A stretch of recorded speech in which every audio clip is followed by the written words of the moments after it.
Chapter 1781. In the banquet hall of the castle, golden words slowly appeared on the chessboard. This is a great meeting, an alliance between the young hero and the old mage. The old mage with wisdom brought by age will guide the hero on the path of light. Being caught off guard, Varley was startled by the description. He subconsciously looked at the head chef of his castle. If he remembered correctly, or if he guessed wrongly, the head chef should have understood the meaning of his gaze and was about to have a duel with the master who instigated the twin maids to betray him not long ago. However, Mr. Varley, who had made technical adjustments for the possible situation, was quite calm at this time, at least on the surface. "Oh, Mr. Nelson, you seem to have found a new way to play?" Mr. Varley smiled and looked at Mr. Nelson, who was the head chef of the castle, slowly walked to his new team. It was Miss Maid's team.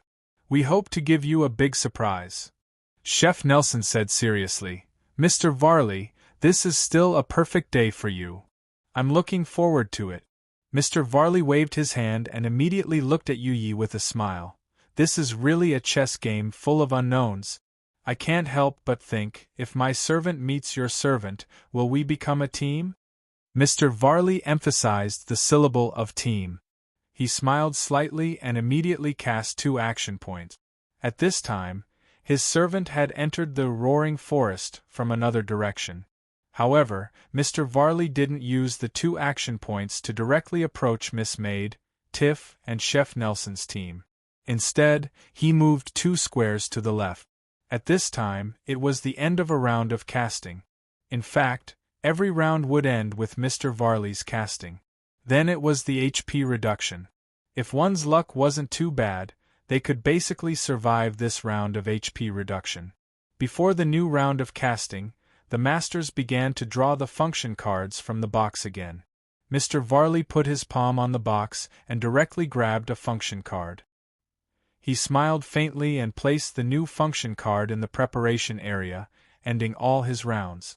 "I've finally gathered the deck of Invincible." At this time, the masters also took out the function cards accordingly. Basically, all the function cards were covered. This game brought the biggest variable, except for one. That was Mr. Snakel's partner, Black Hound's preparation area.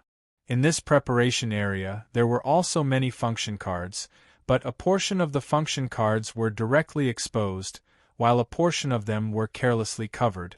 This obviously wasn't a battle tactic, it was just Black Hound randomly placing the cards.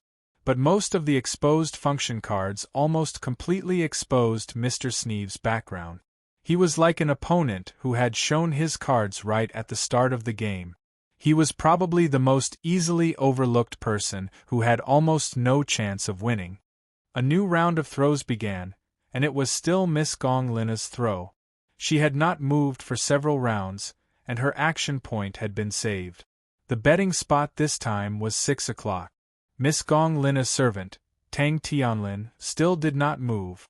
This action point was automatically included in the next round's action point. "Oh, it seems that my sister's servant has really encountered a very troublesome matter. After several rounds, it still hasn't been solved. Has it resumed its action point?" "Yes." Miss Gong Lina sighed with a pitiful and weak face. "It seems that the servant I found is not so good. I'm also very anxious." With that, Miss Gong Lina still casually threw the golden dice in front of the next player, Yu Yi. Miss Gong Lina didn't even intend to look at it at this time. She probably knew that this woman must have picked up the dice with a handkerchief covering her hand. She even rolled her eyes in her heart. But this time, Miss Maid threw away the handkerchief in her hand. Miss Gong Lina couldn't help but open her mouth, thinking that this woman had changed her personality. But soon, after throwing away the handkerchief, Miss Maid immediately replaced it with a new handkerchief.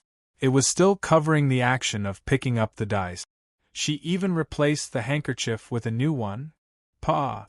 This was the sound of nails clashing against nails. It came from Miss Gong Lina's nails. She did not expect to be despised to this extent. The eldest daughter of the Tsimus family could not help but sharpen her gaze. Miss Maid just smiled at this time. Miss, I hope you don't misunderstand. I'm just a little bit of a neat freak. I don't like to touch things that have been touched by too many people, that's all. The eldest daughter of the Simasai family only gave him a courteous glance, and then became quiet. Then, on the chessboard, there was a group of 3 servants, and they began to move forward again under the instruction of Miss Maid. She doesn't like to touch things that have been touched by too many people. Did she really say that? During the process of moving forward, Dr. Gores kept talking with Chef Nelson as the master. Yes, I heard it with my own ears. You didn't see Miss Gonglina's face. It was quite wonderful. Chef Nelson thought in his mind. Heh. You don't like to touch things that have been touched by too many people.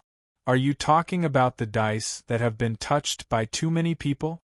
Or are you talking about the big miss that has been touched by too many people? Dr. Gillis' voice sounded beside the chef's ears with a hint of a smirk. Oh my God! I think it's probably the latter? Gores, you damn guy, you're so quick-witted. That lascivious Gonglina. How could I forget about eldest Mrs. Affairs in the streets? That's why I'm the doctor and you're the chef. The family doctor of the castle now answered seriously. Bulsh *T. While chatting, they suddenly began to quarrel with each other. The reason why they had such a leisurely relationship was that after forming a team, the team leader had the right to act. At this time, Chef Nelson and the maid Tiff were in a completely subservient, useless state. Since they had more people in the team to begin with, not only did they have to act together, but they also only had one chance to draw function cards. As for the reduction of HP, it was also the same. It could be said that they were bound together for good or ill. After all, the time in the chessboard space was delayed compared to the time outside. Or it could be said that the ratio between the 2 sides was different. Taking advantage of this time, Tina quietly came to Dr. Gore's side. She glanced at the temporary team leader boss Luo, who was opening a path with his sword, as if he was cutting tofu, and quickly asked in a low voice, Doctor, is this Mr. Varley's idea? Dr. Gores immediately interrupted the conversation with Nelson and looked at the conjoined twins' sister curiously. The maid's voice was now lower, first give and then take. After the opponent's confidence is inflated, he will destroy all the opponent's hope with a thunderous blow, and then he will fall into the abyss of despair and gain pleasure. Isn't this Mr. Varley's usual style? Yes and no. Dr. Gores said at this time with a faint smile, but this time, maybe we can really give this master a big surprise. You can wait for it for the time being. The maid tilted her head in confusion. Dr. Gores walked quickly to the temporary team leader with a ruffian's smile at this time. The maid Tina couldn't help but feel more confused. Mr. Luo. When they formed the team, both sides had introduced each other, so Mr. Gores called him this at this time. Mr. Gores, is there anything I can help you with? No, I'm just curious, what's the use of this slate? Dr. Gores looked at the slate in Boss Luo's hand at this time. It was said that the light from this slate led them to the roaring forest. I don't know, Luochu said casually. It's just that since it led us like this, I'm going to follow it and have a look. Dr. Gores curiously said, Aren't you afraid that it may be a trap? Oh, although you are now the leader of the servant team, and your master is the leader of the master team, according to the rules we can only follow orders, but I think it's understandable to worry about your future and ask more, right? There should be more than one slate. Luochu thought for a while and said, What's the specific use of it? Maybe I can only wait until the collection is completed to really understand it. As for the danger, Dr. Gores, you can take these first. Boss Luo casually gave out a few bottles of health recovery potions. There were 4 or 5 of them. Dr. Gores couldn't help but open his mouth at this time. You don't need so many, and you only took out 5 or 6 potions before. Maybe it's not a problem to give me one first. It's okay. Luochu smiled and said, I still have some. These were dropped by the monsters I just killed. So, they dropped just now? Yes. Luocio nodded. The drop rate of potions in this forest is probably much higher than outside. Look, there's another one. He pointed at the body of a slime-like monster that he had just cut off when the doctor arrived. It was a jelly-like monster that looked like a slime.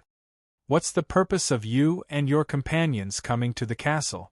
After a moment of silence, Dr. Gores suddenly asked. He had actually asked this question at the beginning, but he didn't get the answer, or he didn't get any of the answers he imagined. Mr. Gores, I have already answered this question, and the answer is the same. Silence again. Dr. Gores suddenly sighed. In a roaring forest, there is an item that Mr. Varley must get. This is related to whether the final victory will be decided.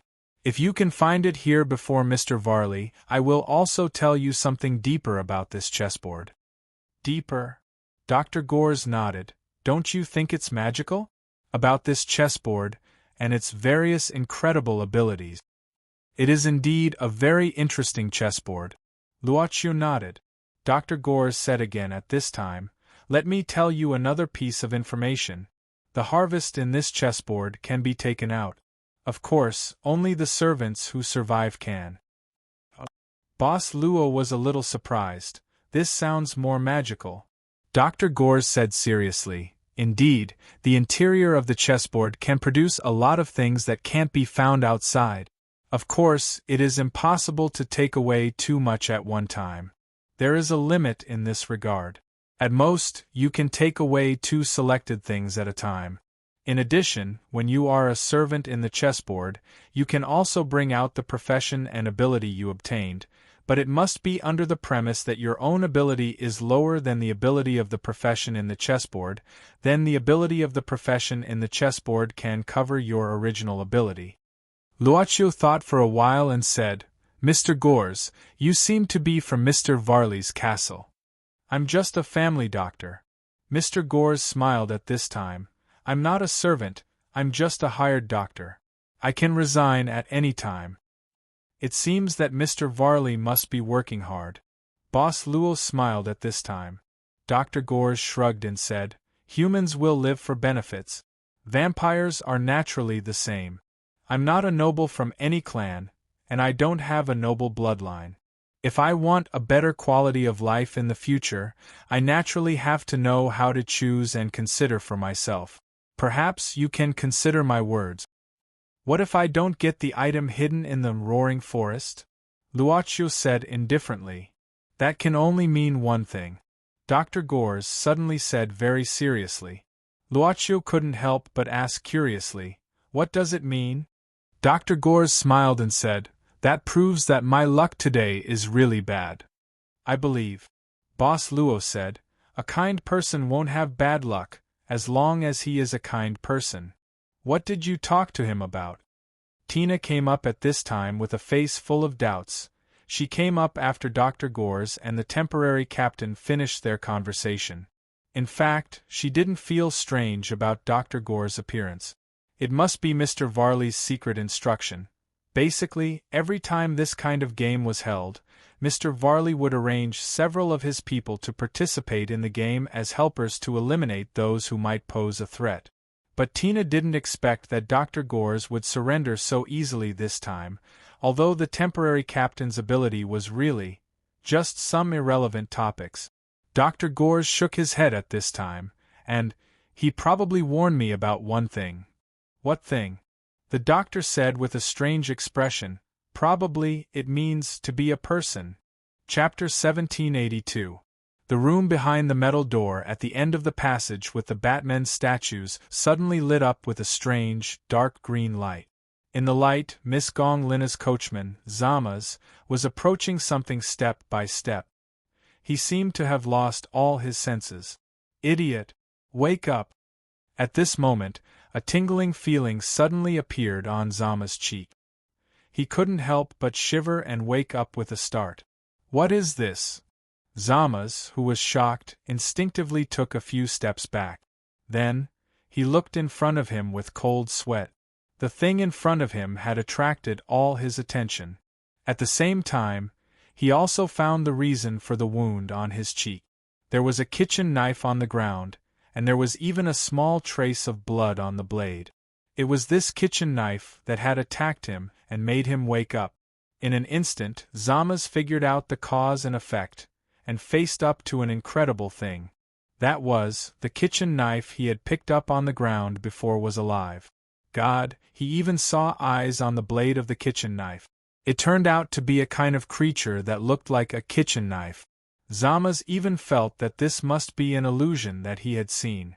It was just like the thing in this secret room that had attracted all his attention from the beginning. It was a plant with half a human body.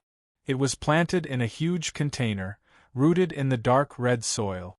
The upper half of its body was shockingly a peerlessly beautiful female body. Why does it look so similar to Miss Gong Lina?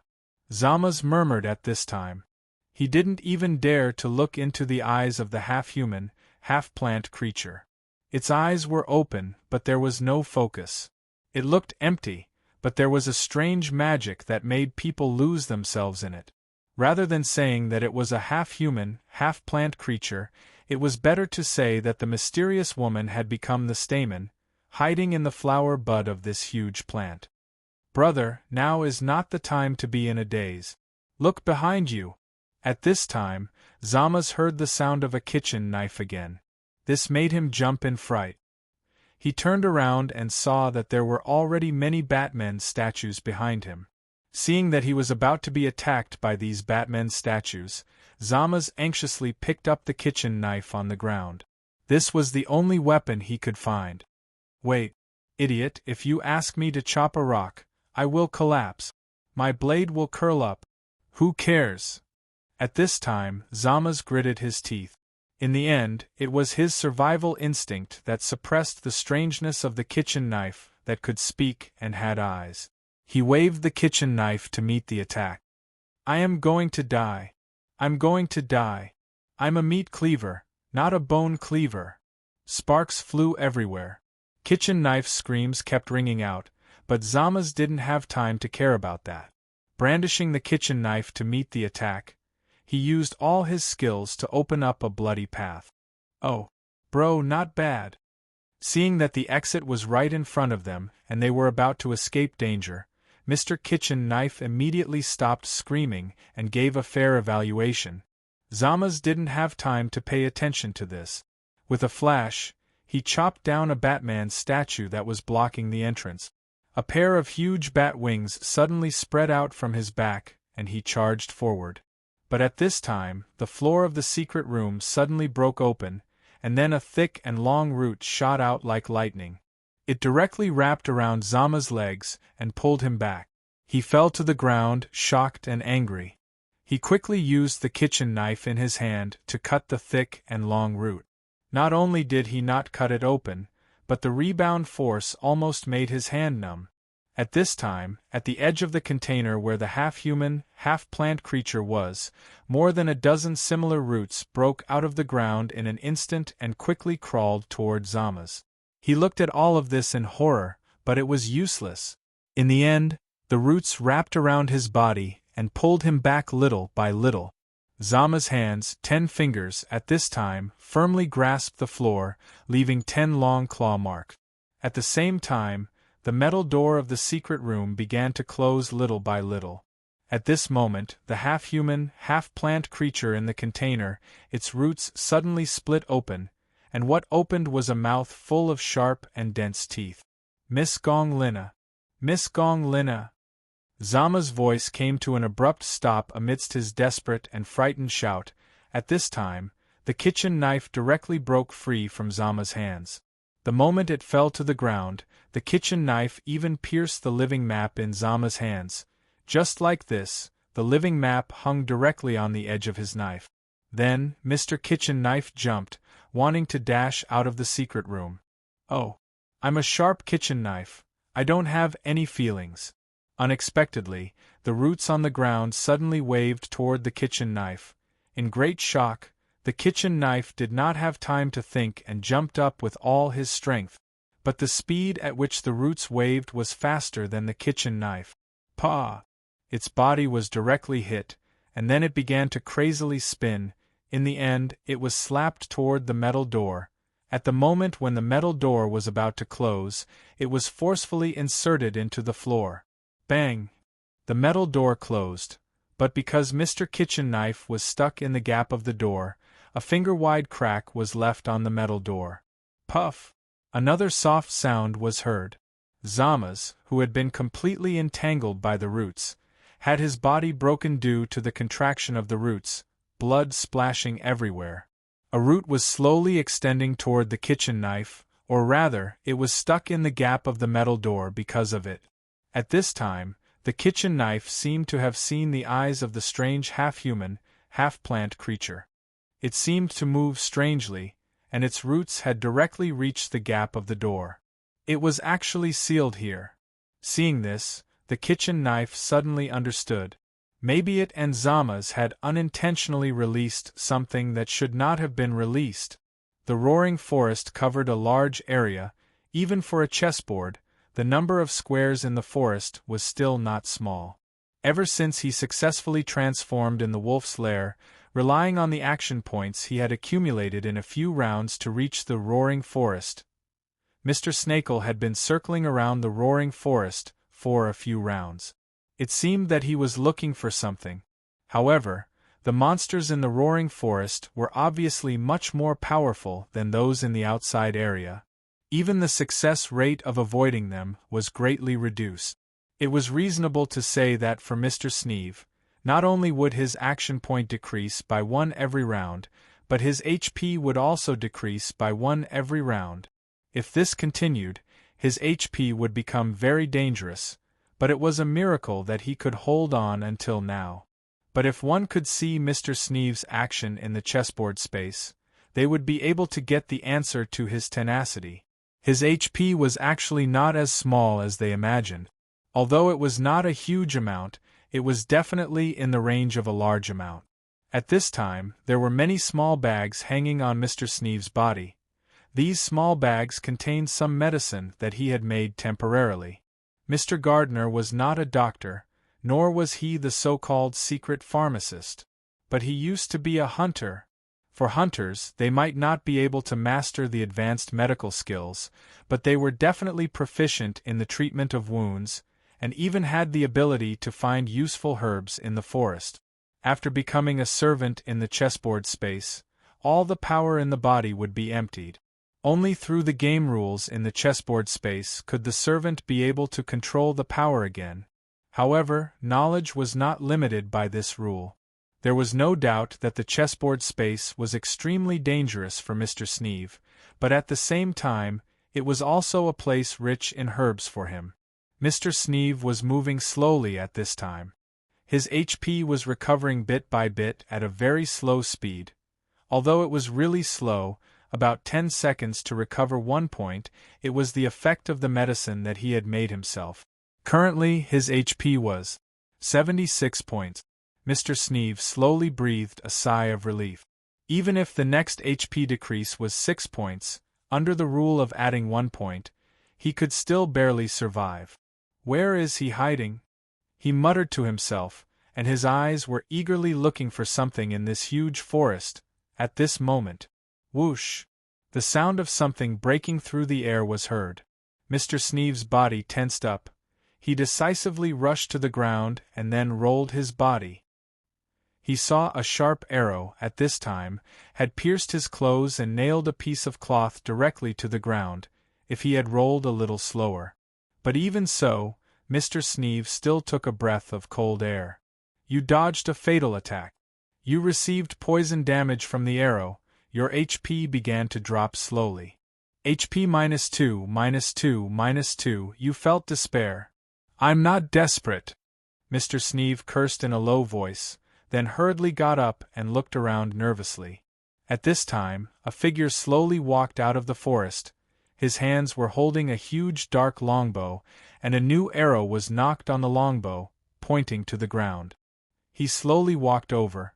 Member A of the monitoring team, Carlyle. What a surprising reaction, but it's expected after all. You have the low rapid reaction card, Carlyle said indifferently. I just don't know if you can dodge the next arrow. You're Wally's follower? Mr. Sneeve gritted his teeth and said, "Although I don't want to, this is indeed the truth." Carlyle shook his head with a trace of resentment on his face. "Although I don't know why he, as the owner of the castle, wants to deal with you, as the gardener of the castle, but don't blame me, because now I have no choice but to follow orders. If possible, I even hope that my next arrow can pierce the body of the owner of the castle." Raising the longbow and pulling the bowstring, Carlyle said angrily at this time, "My arrow is going to shoot at your shoulder." Mr. Snaff was startled, but he immediately reacted. His shoulders suddenly shrunk back, and the arrow flew past his skin by a hair's breadth. Although the arrow didn't hit him, it also increased the degree of poison damage. In great shock, Mr. Sneeve quickly opened a few bags and swallowed the mountain herbs he made himself. "You're really a lucky guy." Carlyle sneered at this time and said, "However, I will never give you a chance to leave my range of action. After all, my range of action is limited to this square, and your master's throw point is before mine. Therefore, I will kill you before your master can cast his arrow. This arrow of mine will pierce through your heart." Mr. Sneeve couldn't help rolling like an old donkey again to avoid the arrow that was shot at his heart. He got up, grabbed a handful of soil, and at the same time, mixed some herbal powder that he picked on the road and scattered it. Magically, the mixture of soil and powder began to produce a large amount of grayish-white smoke that shrouded the surroundings. When the smoke dispersed, the arrow that Cadillac shot had only hit a piece of dead wood. Mr. Snakel had already disappeared without a trace. Carlyle lowered the black longbow at this time. At the same time, a voice sounded in his ears. "You let him escape." This was obviously the voice of Mr. Varley as the master. It was quite calm. His reaction is very fast, as if he can predict danger. Carlyle said coldly at this time, "In addition, you didn't tell me that he has the substitute ability. I shot a piece of dead wood." "Well, in the preparation area, there are a few function cards that haven't been opened." Mr. Varley's voice paused, and then he said indifferently, "In the card box, there is indeed a function card with substitute ability. It doesn't matter, he can't escape next time. You said that as long as I win this game for you, you will release Mr. Cor and my companions." Carlyle gritted his teeth at this time. "You better not lie to me. Don't think about the possibility of whether I lie to you or not." Mr. Varley smiled faintly. "I just gave you a reason to convince yourself, and then serve me. Perhaps you want to survive from me more than you think." Carlyle was silent. As a servant, although he couldn't disobey Varley's battle order, he had to take the initiative to fight, so he could fight passively. "Let's move forward," Mr. Varley said indifferently. "Sneeve is not the main one. He just blocked my way to my destination, that's all." Carlyle took back the longbow silently. "Hey, there seems to be someone in front." Miss Maid pointed at this time. In the dense forest, under an ancient tree in front of them, there was a figure lying on top of the densely packed roots of the tree. There was even an arrow stuck in the person's back. Chapter 1783. When he got closer, he realized that the person who had fallen on the tree root was a woman. She was wearing clothes woven from tree vines, leaves, and other fibers. She had light green hair, slightly pointed ears, and a delicate face. "She looks like the legendary forest elf." Tina, the maid, sighed after taking a look at it. "This doesn't look like the beauty of the human world. But, other than us, are there any other servants who entered this place? Tiff told me that after we came in, only Mr. Snape followed us in." "She shouldn't be a servant." Dr. Gores thought for a while and said, "She should be a creature in the chessboard space. This is probably the trigger point of a certain plot. If you have played the game, you should know that she is the so-called plot character. In that case, if we save her, it will bring us something, right?" The maid nodded. After thinking for a while, she planned to unscrew a health potion and feed it to the unconscious elf-like woman. Anyway, this potion was not rare anymore. She had 5 of them with her at the moment.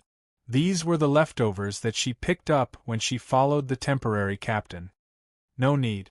But Mr. Gores shook his head and said, "This potion has no effect on the creatures in the chessboard. They can only be treated by normal means, or the medicine made by the creatures in the chessboard will work on them. There are no herbs nearby to stop the bleeding. Well, Tina, help me hold her."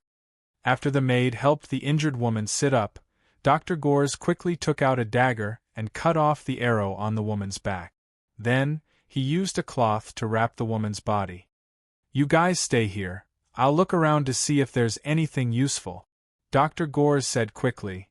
"She needs to stop the bleeding and take out the arrow. I hope she can hold on until I come back."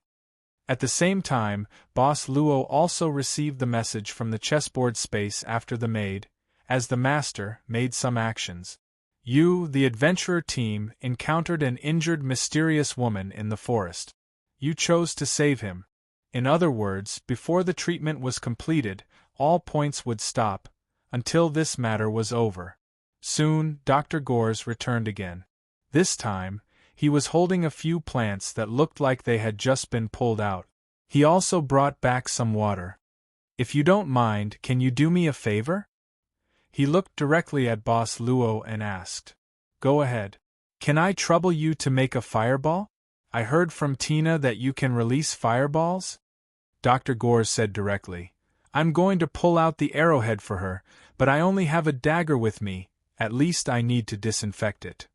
Then, a fireball with a diameter of about 1 meter was formed. Dr. Gores couldn't help but twitch his mouth slightly. Boss Luo said that this was the smallest fireball he could make. Otherwise, without any tools to start a fire, they would probably have to drill wood to start a fire. In short, Dr. Gores was smart enough to successfully disinfect the dagger before the blade melted. He went to the back of the heavily injured woman and cut open a small piece of her clothes. Then, he stretched out his finger and touched her wound. Then, he put his finger into his mouth and sucked on it. Then, as if he had regained some energy, he shook his head and began to take out the arrowhead. He looked like he was concentrating. Boss Luo looked at him and asked curiously, "After becoming a servant, do you still have the urge to suck blood?" "Not yet." The maid shook her head, then she couldn't help but take a look, then she said with uncertainty, "Maybe. Yes." She couldn't help being stunned. No matter if it was her or Dr. Girth, or even all the people in the castle who had contacted Luo Chio and Mississippi Maid, they had never told them that there was a group of vampires in the castle. How did he know? Sure enough, as Dr. Gores said, if he was an ordinary person, he wouldn't know so much and be so calm. Soon, the arrowhead was removed from the seriously injured woman. Dr. Gores wiped his hands at this time and said with a look of pity, "She is temporarily saved. If there is no wound infection or something like that." "That's great." Boss Luo smiled and said, "I think, if we didn't meet Mr. Gores, even if we met her, we might not be able to save her. It's just a coincidence." Dr. Gores shook his head. But he suddenly felt a little uncertain. Coincidentally, he was really a doctor. Coincidentally, there was a seriously injured woman who needed the ability of a doctor to save. Why did it feel like it was arranged? Dr. Gores couldn't help but secretly shook his head. This kind of coincidence was too unbelievable. It should be a real coincidence. How could it be so deliberate? You successfully saved a life that was about to disappear. But the appearance of the injured woman was too strange, so you decided to investigate carefully. After discussion, you felt that this woman might live in the forest, so you planned to look for her relatives in the forest. You decided to act separately, leaving one person to take care of the injured woman. This was obviously not the style of Miss Servant Girl as the master. It could only be said that the chessboard space guided this incident or the direction of the plot. "I'll stay." Dr. Gores thought at this time and said, "Anyway, I'm a doctor, so I'm more suitable to take care of patients." "Well, then I'll go there and have a look." Tina nodded, pointing at a direction and walking quickly. She just wanted to finish this plot quickly. As for Boss Luo, at this time, he gently stood the big sword and then fell down naturally with it. It seems that you really like to let fate make decisions for you? Dr. Gores couldn't help but open his mouth. He had seen this temporary captain's way of choosing the path several times when they encountered a fork in the road. It's more accurate this way. Luoqiu smiled at this time. After all, sometimes there will be errors. Why do I feel that this way of choosing the path is more prone to errors? The doctor looked at the temporary captain with a strange expression. At this time, he really followed the direction where big treasure. Holy light sword's hilt fell. He couldn't help shaking his head. You can also find clues in this way. I believe that the possibility of Wally kneeling in front of you is more than 50%. In the banquet hall of the ancient castle. At this time, a halo suddenly appeared on the chessboard. The halo directly encircled a small part of Roaring Forest at this time. At the same time, the golden smoke text began to float. The adventure team has obtained the right to move freely. The range of activity can't exceed the limited range. The activity time is 3 rounds. Within 3 rounds, the team master temporarily loses the choice of action points, but keeps the life reduction roll and the function card draw. It seems that you seem to have encountered something important. Mr. Wally glanced at it at this time. Generally, when encountering this kind of situation, there will always be a very good harvest. Of course, it will also be accompanied by unimaginable danger. As Mr. Wally said, he let his servant also enter the grid of the halo. It only prohibited the servant of Miss Maid's team from leaving, but it did not restrict other servants from entering. In fact, it was difficult to determine the direction of the other servant's movement in the chessboard space. But for the master outside the chessboard, the position of the other servant was already clear from the beginning. Mr. Wally let his servant enter the range of the halo, seemed to be to catch up with Mr. Sneeve. At this time, the range of the halo included the grid where Mr. Sneeve was at this time. But his heart was definitely not as calm as it seemed. How could this be? This was clearly what would happen after the plot was triggered. Sister, it's your turn. Mr. Wally threw the die in front of Miss Gong Lina at this time and smiled. I think your servant can only stay in place for this round. It seems to be the case. Miss Gong Lina sighed helplessly, picked up the die and threw it casually. Indeed, as a servant, Tang Tianlin did not move. Sister, you have to be careful. Mr. Wally smiled and said, if you can't move, it means that there is no gain. If this continues, I don't know how many times your servant can withstand the damage. That's true. Miss Gong Lina sighed at this time. I don't know how you plan to punish me if I lose. I hope I won't see the punishment wheel in front of you. Mr. Wally smiled casually. Then, next. Because of the temporary prohibition of movement in the 3 rounds, the die was directly handed to Black Hound at this time. Miss Gong Lina was finally relieved. She glanced at the handkerchiefs that were thrown away. Finally, she did not need to add another one for this round. Perhaps after this game was over, she would keep these handkerchiefs and use them to block the mouth of this hateful woman. That would be quite a pleasant thing. Black Hound rolled and pushed the die with its paw. The die began to rotate slowly, but this time it turned out to be 1 action point. According to the rules, Mr. Sneeve could not move at all in this round and could only stay in the original place. Then it was Mr. Butler's turn. Nan Xiaonan, as a servant, had successfully entered the Roaring Forest. At the same time, on the chessboard, the servant cards in Miss Maid's team had been divided into 2 and moved in different directions. Mr. Wally narrowed his eyes and saw that the card representing the boss Luo was moving in the direction of Mr. Sneeve's position. Separated, in this case. Miss Maid was searching around carefully, trying to find traces of people living here. Judging from the clothes of the injured woman, she must have lived in the forest for a period of time, since she was wearing clothes made of the fibers of trees and leaves. Then there must be traces of life. Tina, I saw that Master Wally's servant also entered the circle of light. You are separated now. Tiff, do you mean that Master Wally intends to kill my current leader here? Tiff thinks it is very possible. This is a good thing, Tiff. The servant girl smiled and said, in this way, he will be killed, and his master will lose the right to vote. The position of team leader will automatically fall into the hands of Dr. Girth or me. In this way, we can choose to team up with Master Wally. Tiff, this is Master Wally's way to rescue us. It should be like this, we don't need to spin the punishment roulette. Tiff also laughed. It's a pity that your leader can't get out if he dies in the chessboard space. I haven't sucked his blood yet. Miss Maid Tina's brisk footsteps suddenly slowed down, and her expression was a little unnatural. Tina, what's going on? I feel that you seem to be a little unhappy. Are you worried about your leader servant? No.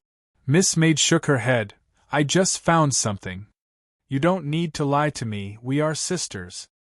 No, I really found something, Tina said quickly. I saw a house on a tree. It is very likely to be the place where the injured woman lives. I will go and have a look. A house on a tree? What house? Tina, don't go. Tina. It is like the one on the tree in front of our house when we were young. The house on a tree. Tina. Don't go up. Tina. However, Tina, the maid who was in the chessboard space, seemed to be unable to hear her sister's voice at this moment. She climbed up the wooden ladder that was inserted into the trunk of the big tree with both of her hands. Raising her head, she climbed up bit by bit. Tina. Her sister's voice was still around Tina's ears. But at this time, she had climbed up and was just in front of the small door of the house on the tree. Tina opened the small wooden door of the tree house with both hands, and she subconsciously climbed into the tree house. Ring! Her vision turned white, and then she seemed to have entered a world of soft light. She saw a string of wind chimes hanging in the house, and at this moment, on the floor of the treehouse, there was a pair of little twin girls lying on the ground, reading a fairy tale book together. The twin little girls' bodies were connected. All of a sudden, they lifted their heads and looked at Tina. Smiling. Chapter 1784. It was her and her favorite book of fairy tales. The memory from a long time ago began to awaken in her spiritual world. Tina instantly fell and sat on the wooden floor of the treehouse. She stared blankly at the twin conjoined baby girls who were lying on the ground. She could even see the light blue one-piece dresses that were specially sewn on them. She knew where their bodies were connected. The girls' beautiful long hair was tied into small braids. They had round faces, big eyes, and a few cute little freckles on their cheeks. They looked like porcelain dolls. But they suddenly started to crawl up, like two monsters with many hands and two heads. They didn't really crawl up. Instead, their hands, 4 hands and 4 feet supported against the wooden floor. They raised their heads with difficulty and crawled slowly toward her. Screams. The screams suddenly penetrated through the treehouse, as if they had disturbed the crown of the ancient tree, making the birds fly out abruptly. The sky darkened at once. Screams. In the banquet hall, Tiff, who was the older sister of the twin maids, suddenly screamed. After screaming, Tiff instantly fell to the ground. She hugged her body with a pale face and trembling lips. Obviously, she was extremely scared. Tiff didn't respond when he asked her what had happened. This was head chef Nelson's question. Miss Servant Girl just glanced at her thoughtfully. Mr. Varley glanced at her for a while. Miss Gong Lina didn't pay much attention to them. She was looking at the chessboard, her eyes wandering on the map, as if she was thinking about something. Mr. Steward didn't care. Black Hound only cared about when he would get the reward. Apart from Chef Narson, no one else seemed to care too much about this panicking girl. Even Mr. Narson seemed to have given up after asking a few questions to no avail. It seems that she has a relapse. Chef Nelson shook his head. He glanced at the others and finally looked at Miss Servant Girl, the leader of the masters. He shrugged and said, "They will have a relapse if they are separated for a long time. Don't worry, it will be fine when Tina comes out. Anyway, it won't affect your move." After you separated.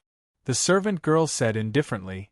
That is to say, the servant is also in the same situation, right? Probably? Chef Nelson shook his head. I don't know what's going on inside. They've split up, so I don't know. Don't come over! Another scream sounded. Tiff suddenly covered her ears, stood up, and rushed out of the banquet hall. At this moment, the silent butler's eyes suddenly lit up. He waved his hand and said, The game is not over yet. You can't leave. After saying that, 4 of the ghoul bodyguards suddenly jumped out. They blocked in front of Tiff, who had lost control. Their eyes suddenly turned black, and their skin, Lil P, it had also turned as pale as a corpse. Miss Tiff, please go back. Get out of my way. My apologies. At this time, the 4 bodyguards rushed out at the same time. Tiff's eyes suddenly changed from fear to anger. Facing the 4 bodyguards, she was also touched and went crazy. Bang bang. In the blink of an eye, 2 of the ghoul bodyguards were sent flying. Their bodies hit the wall, and their necks were twisted more than 90 degrees, and they fell to the ground. But the remaining 2 bodyguards successfully pressed the twin-maid sister to the ground. They held Tiff's neck at the same time, and then each of them grabbed her left and right hands respectively, holding her down tightly like this. The girl was still struggling crazily. Mr. Butler turned over his palm, and there were 3 thick and long steel needles between his slender fingers. He waved his hand, and the 3 steel needles were directly thrown out. The next second, the steel needles were directly nailed on Tiff's forehead. Tiff's body suddenly tightened, and then softened, completely quieting down. Seeing this, the 2 ghoul bodyguards directly dragged Tiff back. It's all right, Mr. Butler just said and stood quietly again. Don't worry, let's continue. Mr. Varley smiled at this time. Whose turn is it? Oh, it seems to be my turn. With this, Mr. Varley slowly picked up the golden dice used for the roll, and then threw it into the chessboard. There was a trace of gray light cast from the mottled leaves, which brought a little visibility to the dark depths of the forest. Where there was a stream, on the roots of a dead tree by the water, Mr. Snave was reclining, drinking slowly, with difficulty, from the stream with his hands. But soon he coughed, and the blood he spat out suddenly dyed the slowly flowing water red. Mr. Snaff fell headfirst into the flowing water. The water was not deep, just covering half of his face, but the cold water was enough to wake him up a little. Mr. Sneeve turned over with difficulty to make himself feel better. The continuous reduction of the poison damage had not stopped, and the damage was slightly slowed down after the recovery of his self-made injury medicine was offset, but his HP was seriously below the safe warning line. The next HP reduction, as long as Black Hound's value was more than 3 points. Is this the only way? Mr. Sneeve whispered. It seemed to be a few names. Gerald? Tashira? Laney? Suddenly, Mr. Sneeve gritted his teeth, and in the midst of the angry cry, he propped up his body. However, this body, whether it was physically or spiritually, seemed to have reached its limit. Unwillingness and anger could not support it. Once again, he fell into the shallow stream. Mr. Sneeve began to laugh in despair, and his eyes gradually became cloudy. The sound of stepping on water. Mr. Sneeve's desperate laughter suddenly stopped. He seemed to hear the sound of stepping on water, and then under the dim light, a figure appeared in front of him. We meet again. How are you, Mr. Sneeve? Beside the stream, the soaked Mr. Sneeve struggled to move his body, so that his spine could be better attached to the roots of the tree. He looked at the young man who helped him up and frowned. Didn't I tell you to leave before 6 o'clock in the evening? See, this is the result of not listening to my advice and coming to this place. Boss Luo was about to start a fire, but then he remembered the big fireball he just made. He thought about it and asked, Mr. Sneeve, do you have any tools to start a fire? Sneeve could not help but frown. His words of reprimand were like a punch that missed. He was silent for a while, then he took out a bag and threw it out. The things in the bag were scattered, and they were tools that could start a fire. "Thank you for your help," Luocchio smiled and said. Then he began to make a small fire with some dry weeds and withered leaves. Fire can bring warmth and light. Boss Luo looked at the source of civilization and smiled with satisfaction. Mr. Sneeve sneered. "It can even bring death. In this place, it will make you the target of the monsters hiding here. You will become the morning star of the monsters in this roaring forest." Luocchio used a branch to poke the fire. "Mr. Sneeve, have you played this game before?" He was silent. In fact, he didn't like this young man very much. He hated the feeling of being touched. Boss Luo was always good at asking questions. "Why? Why do you want to fight with Mr. Varley to enter here?" "It's none of your business." Mr. Snaff sighed and closed his eyes. "Don't be a busybody. Since we're already here, we should cherish the time we have left. Anyway, in the end, we won't be able to leave." "I heard," Boss Luo said slowly. "I heard from Miss Tina that Mr. Varley usually teams up with his servants and successfully passes the guardian." "Then you must have misheard." Mr. Sneeve sneered. "You don't look like a stupid person. Can you believe that woman's words?" "There's nothing wrong with believing more." Luocchio shook his head. "Besides, if you want others to believe, there will be some truth in the lie. So in my opinion, the person who lied to you has told you part of the truth from the beginning. Perhaps it is anger that has blinded our eyes." "You're suitable to be a pastor," Mr. Sneeve said. "The kind of guy who stands in front of the church and asks people to do good deeds." Boss Luo didn't deny it. He just broke the branches in his hand and threw them into the fire. Mr. Sneeve was feeling the loss of his life, the loss of various meanings. At this moment it was chaotic for him. Fast and slow were tangled together in confusion. "Do you have a story you want to tell?" Luocchio suddenly asked softly. Mr. Sneeve suddenly got out of the trance. He looked at him strangely and frowned subconsciously. Boss Luo smiled shyly.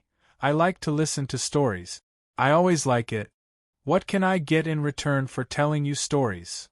Mr. Sneeve shook his head. "Some people don't like to talk at all. They don't like to tell stories to others, and they don't like to listen to stories." Luocchio smiled casually. "I met Miss Tina first, then Mr. Gores."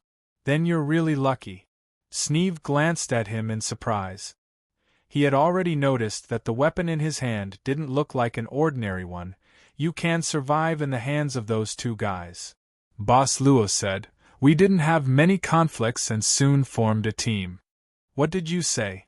Mr. Sneeve was startled and looked at him in disbelief. "You said those two guys formed a team with you. Are you sure you're not dreaming?" "I don't think so," Boss Luo smiled. "If I'm dreaming, things probably won't be like this." Mr. Sneeve looked at him suspiciously. He began to feel that it wasn't him that had a problem, but this young man's brain might have some problems. He shook his head. "Why did they form a team with you?" Boss Luo said matter-of-factly. "Since it's a multiplayer game, isn't it the purpose of the game itself? Since that's the case, what's wrong with forming a team?" Mr. Sneeve rolled his eyes and sneered disdainfully. "You still want to win?"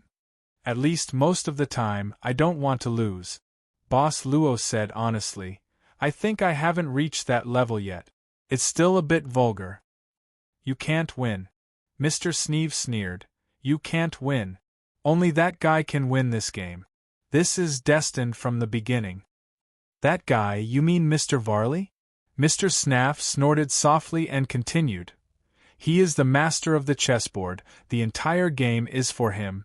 Perhaps there will be situations that are disadvantageous to him, but that is only to increase the playability and excitement of the game itself. In the end, it is still for him to win with difficulty, so that he can enjoy the process, that's all." Boss Luo suddenly said. "I heard from Mr. Gores that anyone who can leave here can bring out the items in the chessboard space. Mr. Sneeve should have played a chessboard game before. Did you bring out anything?" Sneeve looked at Luocchio in surprise.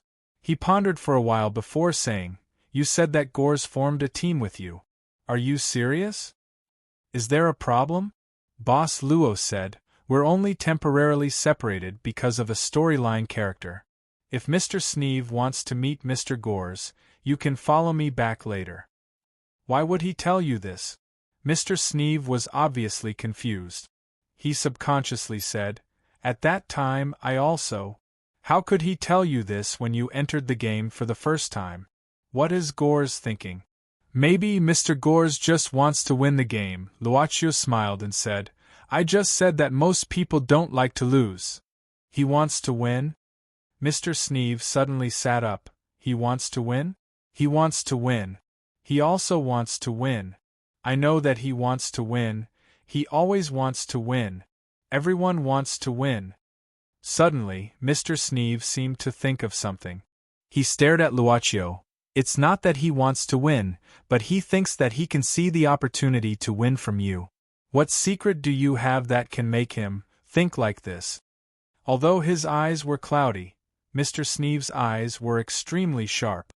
He immediately thought of the key point that was unreasonable. Hashtag.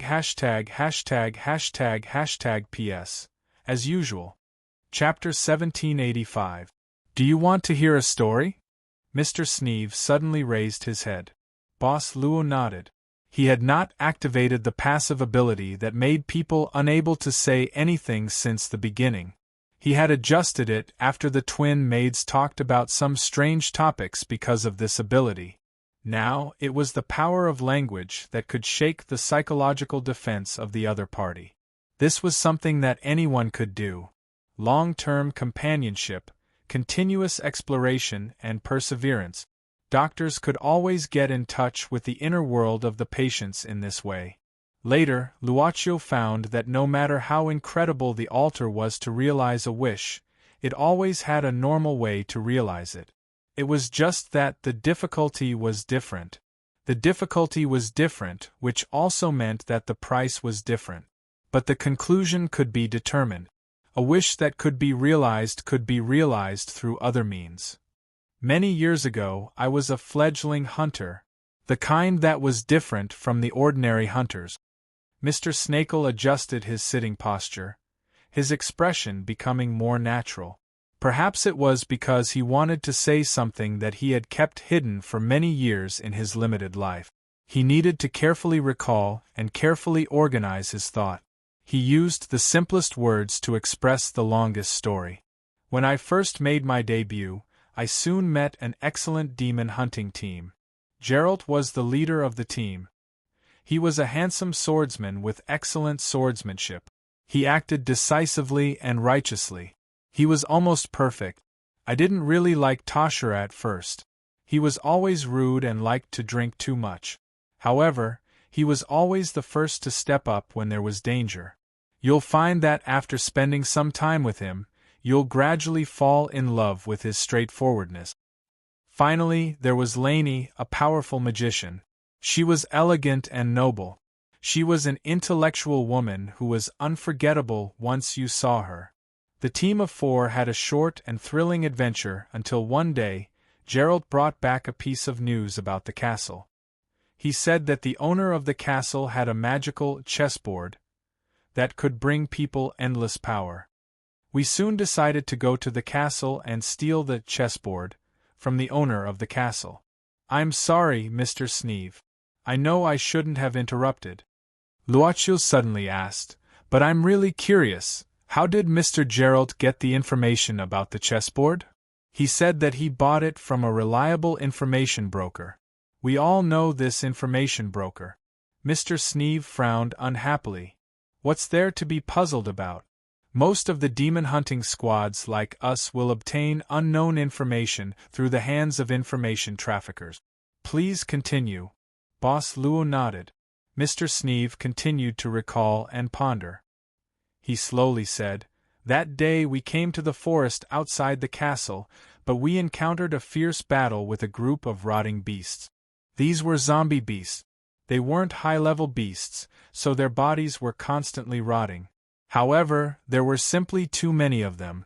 We fought until late at night and barely wiped out these zombie beasts. We rested on the spot for a night and planned to sneak into the castle during the day. Because vampires are always at their weakest during the day. They also feel sleepy and can't concentrate. We heard that the owner of the castle would definitely sleep during the day and wake up at 6 o'clock in the evening. Therefore, the initial time to leave was before 6 o'clock in the evening. Laney used magic to secretly open a passage in the courtyard of the east wing of the castle, allowing us to successfully enter the courtyard. This passage is the one you told us about? Luaccio couldn't help but be curious. It's still there after so many years. Mr. Sneeve nodded. That's a very special magic. It's hidden and deceptive. Therefore, it has been there for so many years, but it has always been ignored. It's a path that only my squad knows about. He shook his head. We chose to enter the castle at noon when the sun was the strongest. We acted according to the plan we discussed. Tashila and I were in one team, while Geralt and Laney were in the other. We began to search for the location of the chessboard. We also agreed that regardless of whether there was any news or not, we had to gather at the exit before 6 o'clock in the evening. As a hunter, I'm very good at hiding. I can make up for Tashila's impulsiveness. Therefore, we were not discovered during the whole day of searching. Tashila and I didn't find anything until 6 o'clock in the evening, so we returned to the exit at the agreed time. However, we didn't see Geralt and Laney. They might have failed. Just as I was discussing how to rescue them, a black shadow appeared in front of us. We didn't even see the other party's face clearly before we were knocked to the ground and passed out. Mr. Sneeve sighed. When I woke up, I saw Geralt, Laney, and Tashila. We woke up in the banquet hall of the castle. At that time, other than the owner of the castle, there was a huge chessboard in front of us, the thing we wanted to steal. The owner of the castle knew that we came for the chessboard. He made a request for us to participate in the game of the chessboard. If we could defeat him, he would let us take the chessboard away. Even if it wasn't for the chessboard, this was our only way out. We seriously underestimated the power of the owner of the castle. We thought that he was a little vampire in hiding, but we didn't expect that the owner of the castle was a noble of the powerful Tsimus clan, one of the 13 clans. He was also one of the heirs of the clan. We really had no other choice. So, when Mr. Sneeve participated in the game, you were a master? How do you know? Mr. Sneeve asked in surprise. Because you've survived and you've lived until now. Boss Luo said indifferently, according to the rules of the chessboard, if a servant fails or dies, they can't leave. Mr. Sneeve sighed. I was the master at that time, and it was decided by drawing lots. My servant was Geralt. Laney was also a master, and her servant was Tashila. This was the first time we played the chessboard game, so we weren't familiar with all the rules of the chessboard. However, the owner of the castle, Walit Tsimus, was the owner of the chessboard. You can imagine how big the gap between us is. You are now here, so you should be able to understand the danger here. Well, there was no danger for the time being. Boss Luo continued to light the fire. But no matter what, after a period of exploration and luck, we finally met and gained a good profit. We could have met in this roaring forest immediately. At that time, there were only 3 masters fighting. We believed that as long as we could meet, the chances of defeating the owner of the castle would be greatly increased. But I made a mistake.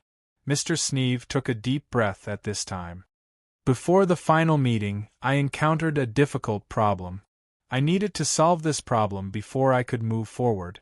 I made a mistake in my answer, causing Geralt to fall into a difficult battle. It took him 3 full rounds before he was able to successfully end the battle. Then, when we finished the battle, the owner of the castle had already let his servant attack Tashila first. Mr. Sneeve clenched his fists, and his wrinkled arms could not help but tremble slightly. He gritted his teeth and said, Tashila lost and died in the chessboard space.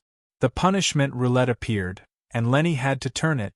She was punished, and her soul was sent to the chessboard. It was me. It was such a simple question, but I answered it wrong. I'm the one who killed them. In grief and anger, Mr. Sneeve coughed a few times, and his voice gradually became hoarse. Geralt was injured. He could not cope with the following battle. It was just that I was controlled by anger at that time. I clearly had enough action points to escape the roaring forest, to let Geralt recover in other places, and even to get more resources to regroup. Perhaps there was still hope for victory. It was me. I recklessly let Geralt launch the attack immediately. He clearly reminded me, but I still ignored Geralt's reminder. I killed him, I killed him. I killed him. He was crying bitterly. Perhaps he needed to cry bitterly in front of others. Then, Geralt, as a servant died, so you also had to face the punishment roulette. Luaccio waited for a while until Mr. Sneeve calmed down a little. Then he slowly asked, "Then how did you survive and become the castle's gardener for so many years?" "I did turn the roulette," Mr. Sneeve said in a low voice, "but the punishment I received was to be thrown into the chessboard to fight a random monster. I don't know whether it was fate playing with me or punishing me. I only know that I must survive. I must take revenge. I must take revenge on the owner of the castle. The battle made me lose my eyes, made me a cripple, and even destroyed my face, but I still defeated that monster. I succeeded in coming out of the chessboard alive. The owner of the castle did not drive me away. Instead, he threw me into the courtyard. He told me that it was because of my mistake that he could win the game. He wanted to thank me, so he let me stay. I know. He just wants to see me, this old dog, suffer and suffer every day. He wants to hear me roar powerlessly and crazily. These are all things that make him happy. I don't remember how many years I lived in the courtyard. The days were just repeated pain for me. Until I entered the chessboard again, as a servant. This is the story you want to hear. The fire gradually extinguished. The smaller and smaller flames were like Mr. Sneeve's life value at this time.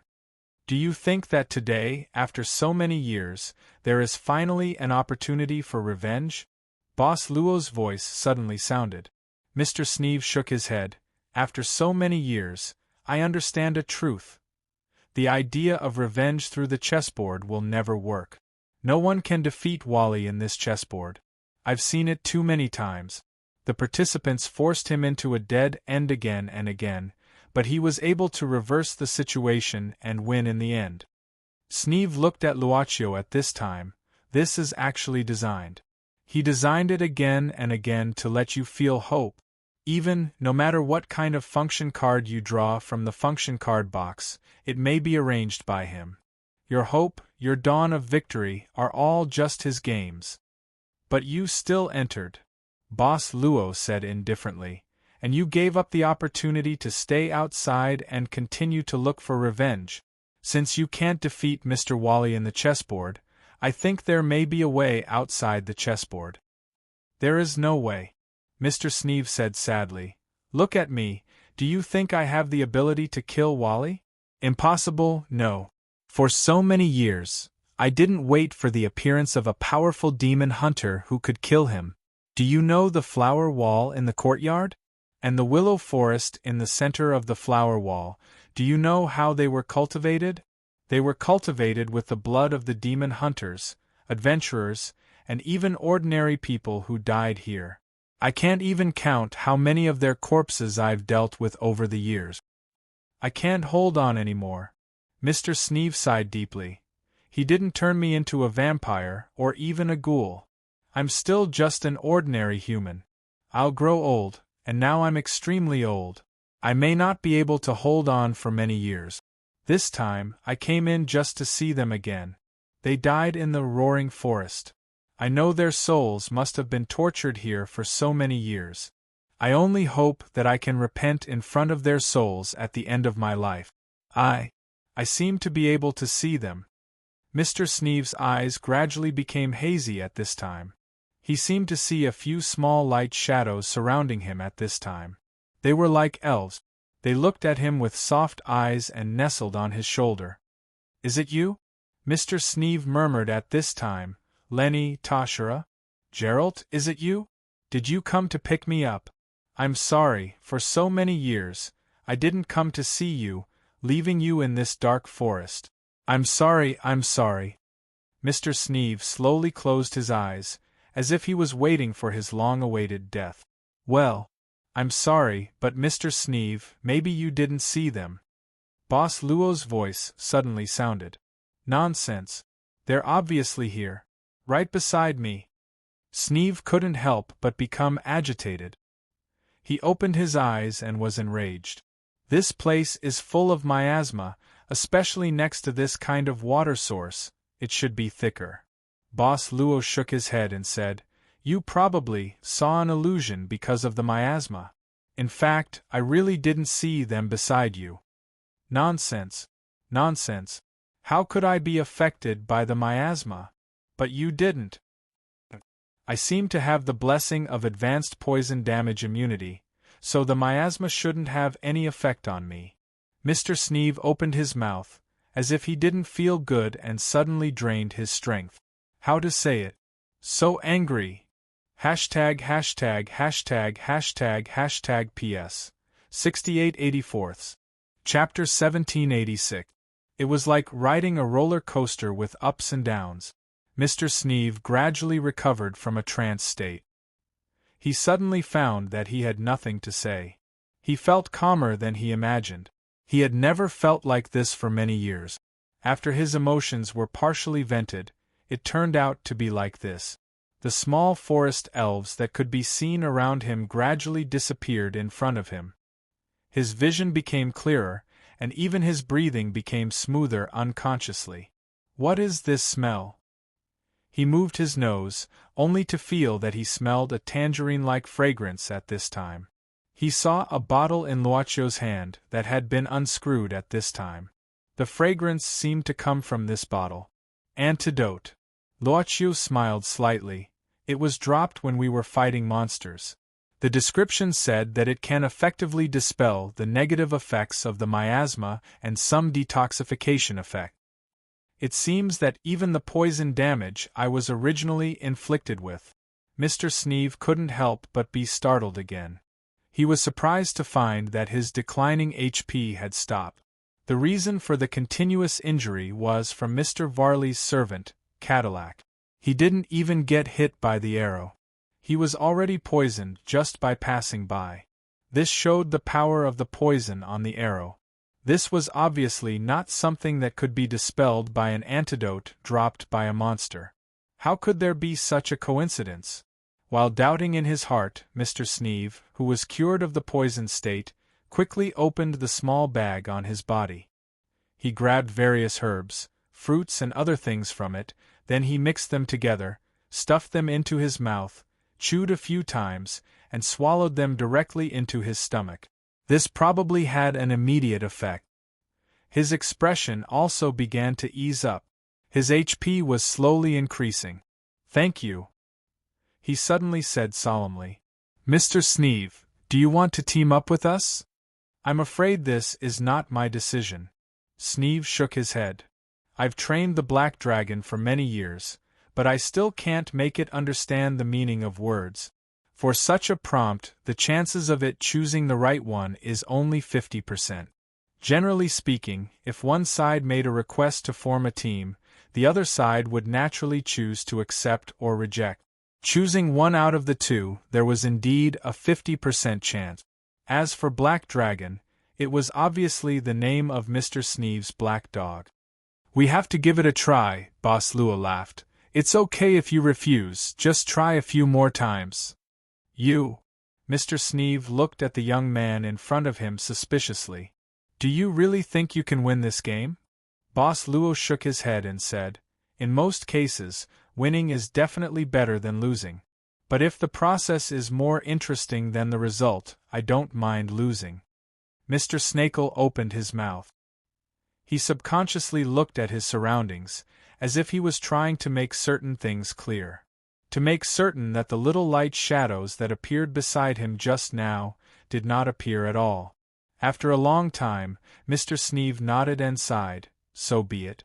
Anyway, the worst ending is to die here. This time, I didn't intend to leave the chessboard space. His luck was pretty good. The black dragon successfully chose to accept on his first try. Suddenly, it began to wag its tail, stood up from its prone position, and then came to Miss Servant Girl's side and wagged its tail. It seemed to be fawning, but obviously, Miss Servant Girl didn't have any reward in hand, or she didn't intend to give any reward at all. At the same time, those messy function cards that belonged to the Black Dragon were transferred to Miss Servant Girl's preparation area. There were not only Miss Servant Girl's function cards, but also the function cards that belonged to Tiff and Chef Nelson. Now, counting the function cards that were randomly placed by the Black Dragon, the number of function cards in Miss Servant Girl's preparation area was magnificent. Perhaps 1/3 of the function cards are here? Mr. Nelson couldn't help murmuring at this moment. He glanced at the card box with the function cards on the chessboard. According to the number of function cards that Miss Servant Girl had now, it was almost 1/3 the height of the card box. But in fact, no one knew how many function cards there were in the card box. At least now, the card box was still full. First it was Tiff, then it was Nelson, and now it's Snake. Mr. Varley squinted his eyes and smiled. I feel like I'm being condemned. In addition, too many function cards may not be a good thing. Too many choices will only make the originally suitable card combination more difficult to choose. Miss Servant Girl suddenly chuckled. Mr. Varley, if we meet, will you accept my team application and pass the level together? Why are you in such a hurry to decide the winner? Mr. Varley said at this time, this is not a game to find a way to beat the last keeper. Ah, it's my turn to roll the action point again. I hope there will be an ideal point. As he said, he threw the die on the chessboard, it spun slowly and finally stopped.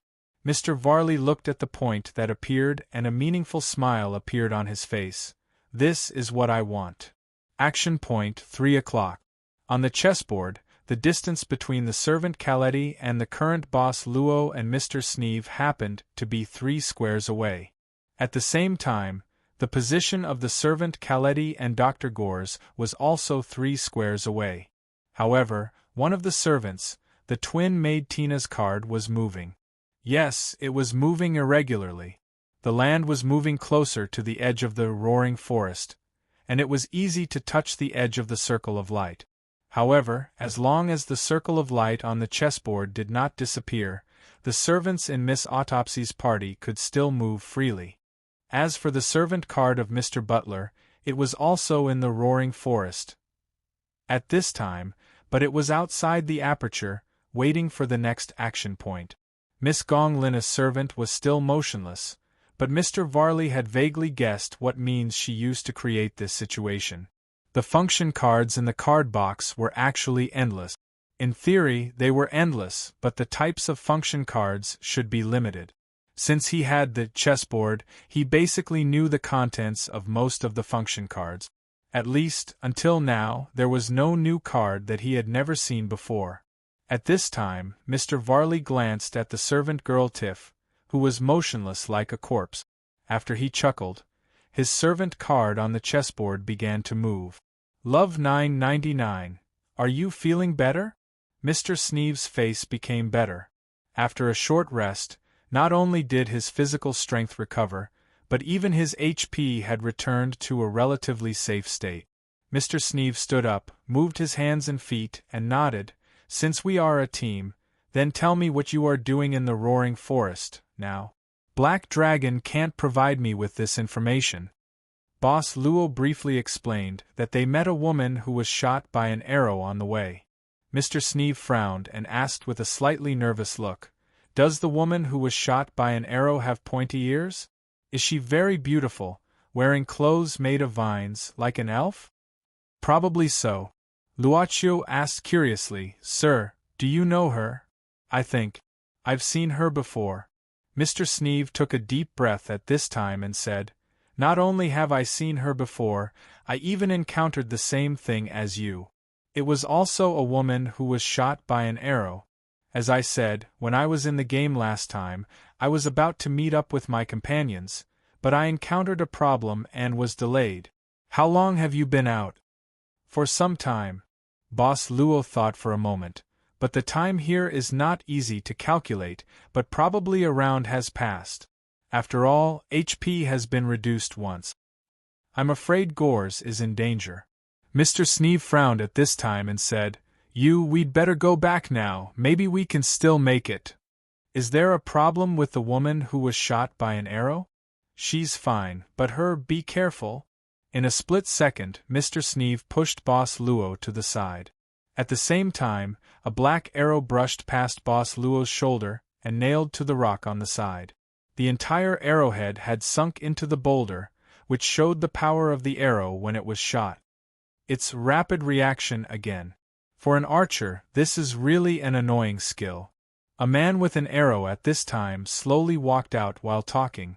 Cardil, Mr. Varley's follower. Found you, and it seems that there is an additional prize.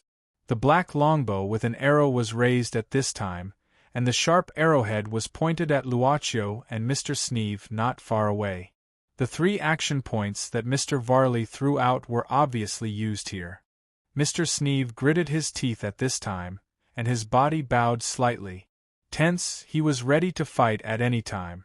So anxious, this is not like that guy's style. I think he might have to wait a little longer before he makes a move to pick the so-called sweet fruits of victory. This is the master's thought. Cardil was expressionless. I just know that this is the battle command, and I didn't follow this command. I have no choice. I have given you a chance before. Mr. Sneeve said, Your action limit should be this place, but we are now free to move in the area. The battle doesn't have to be carried out to the end. If you want to avenge your companion, you should want to see that guy lose the game and then be punished. Cardil said indifferently, If the heir of the Tsimus family loses, it means that I, as a follower, have to accept the same punishment. Revenge can wait until I leave the chessboard. Although it's ironic, obviously what I need to do now is to obey. Be careful, this time I'm not going to remind you where my arrow will shoot. The moment the word place was uttered, Cadillac's fingers had already loosened, and the arrow on the bowstring instantly shot out. It actually made a rapid sound in the air. Mr. Sneeve's pupils suddenly contracted. With the effect of the rapid response function card, he could barely see the direction of the arrow at this time. It was aimed at him. His whole body reacted at this moment. Just as he was about to dodge, he saw that the rapidly shooting arrow suddenly split into 2. One was aimed at him, and the other was aimed at Luaccio. *T, he can't dodge. This thought flashed through Mr. Sneeve's mind. While he was moving, the arrow that was shot at him narrowly missed him because of his early precautions. Because of the poison damage on the arrow, Mr. Sneeve once again received the warning that he was poisoned. But he didn't care about this, because in his mind, the arrow that Cardil shot had hit Boss Luo, who was the temporary leader of the follower team. The arrow was directly nailed on Boss Luo's chest at this time. Mr. Sneeve only felt that the world was spinning. His lips trembled slightly. The moment he was about to pounce on Cardil, he saw that the arrow that was supposed to be nailed on Luaccio's chest suddenly fell to the ground. Boss Luo touched his chest at this time. It seems that the arrow didn't pierce through my armor. Armor? Mr. Sneeve opened his mouth. Armor? In the distance, Cardil's eyes narrowed, as if he couldn't believe it. What kind of armor could block his arrow? This arrow even had the attribute of penetrating armor.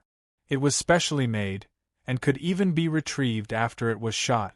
At this time, the arrow that fell to the ground disappeared in an instant and then appeared directly in Cardil's palm. He looked down subconsciously. He clearly saw that the sharp arrowhead of the arrow that fell to the ground was blunt. Yes, armor, leather armor or something like that. Don't you have it on you? Boss Luo nodded. I saw that the armor was a bit gaudy, so I chose not to show it. You should also have it on you, armor. As he said, a bright light flashed out. Luocchio, who was wearing a banquet dress, had a set of shining colorful light on his body.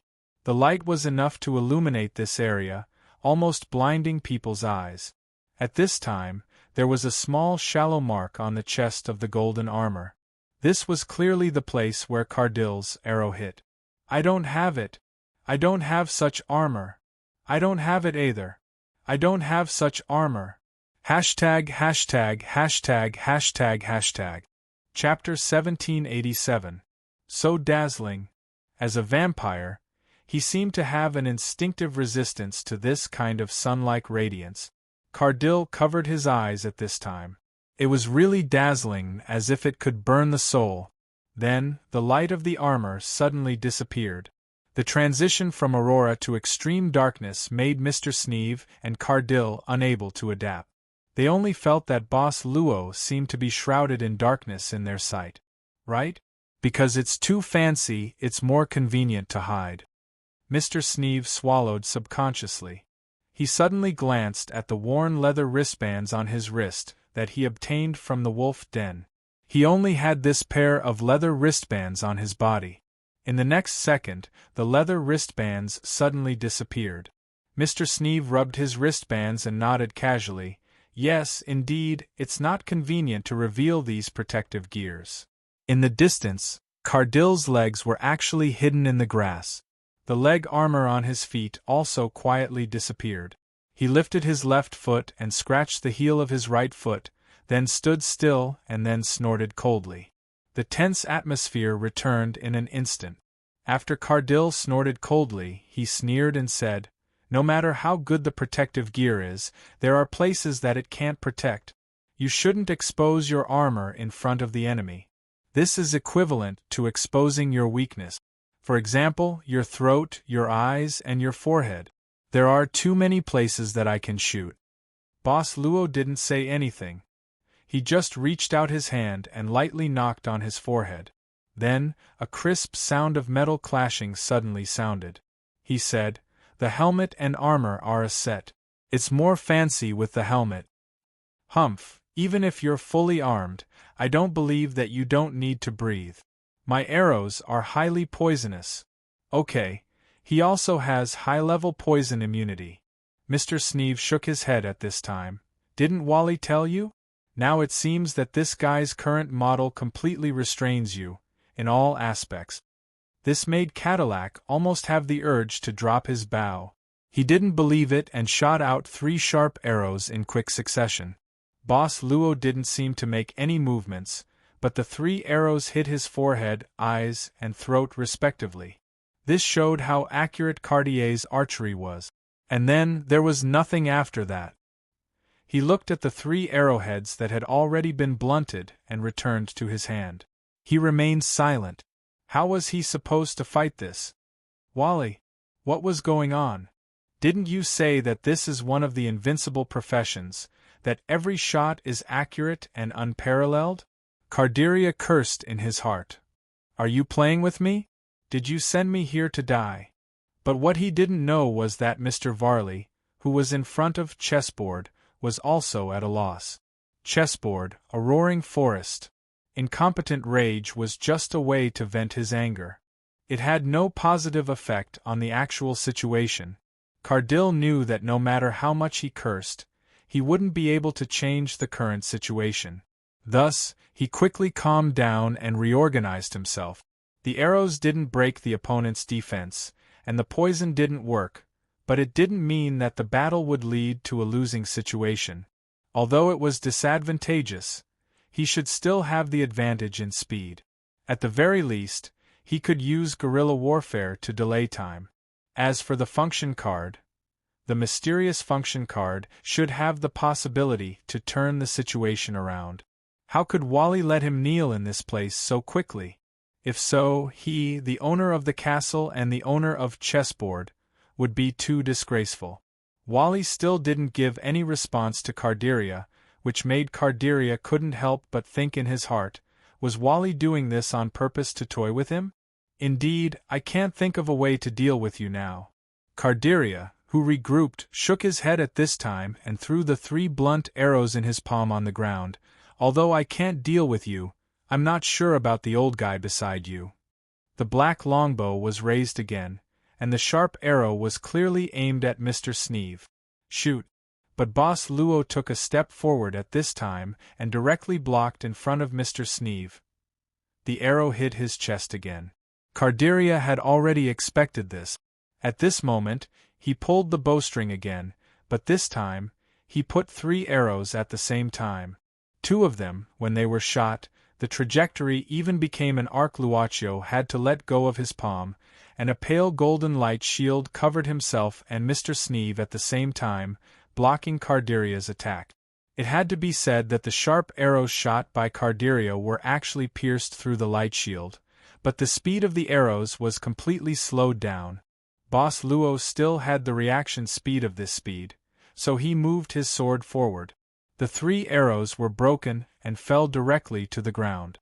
Seeing that this also didn't work, Cardiria didn't intend to give the opponent any chance to breathe. He angrily stretched out his hand again, intending to take out the special armor-piercing arrows from the quiver again, but in an instant, he touched nothing. Cardiria couldn't help but be startled. His palm turned over the quiver again a few times, but still couldn't find it. He was shocked and suddenly realized. These armor-piercing arrows and quiver were exclusive equipment. Because the arrows had the function of recycling after being shot out, there weren't many arrows equipped to begin with. There were no more arrows. How could there be no more arrows? Cardiria was shocked. He looked down and saw that the blunted arrows thrown to the ground by him didn't return to his quiver at all.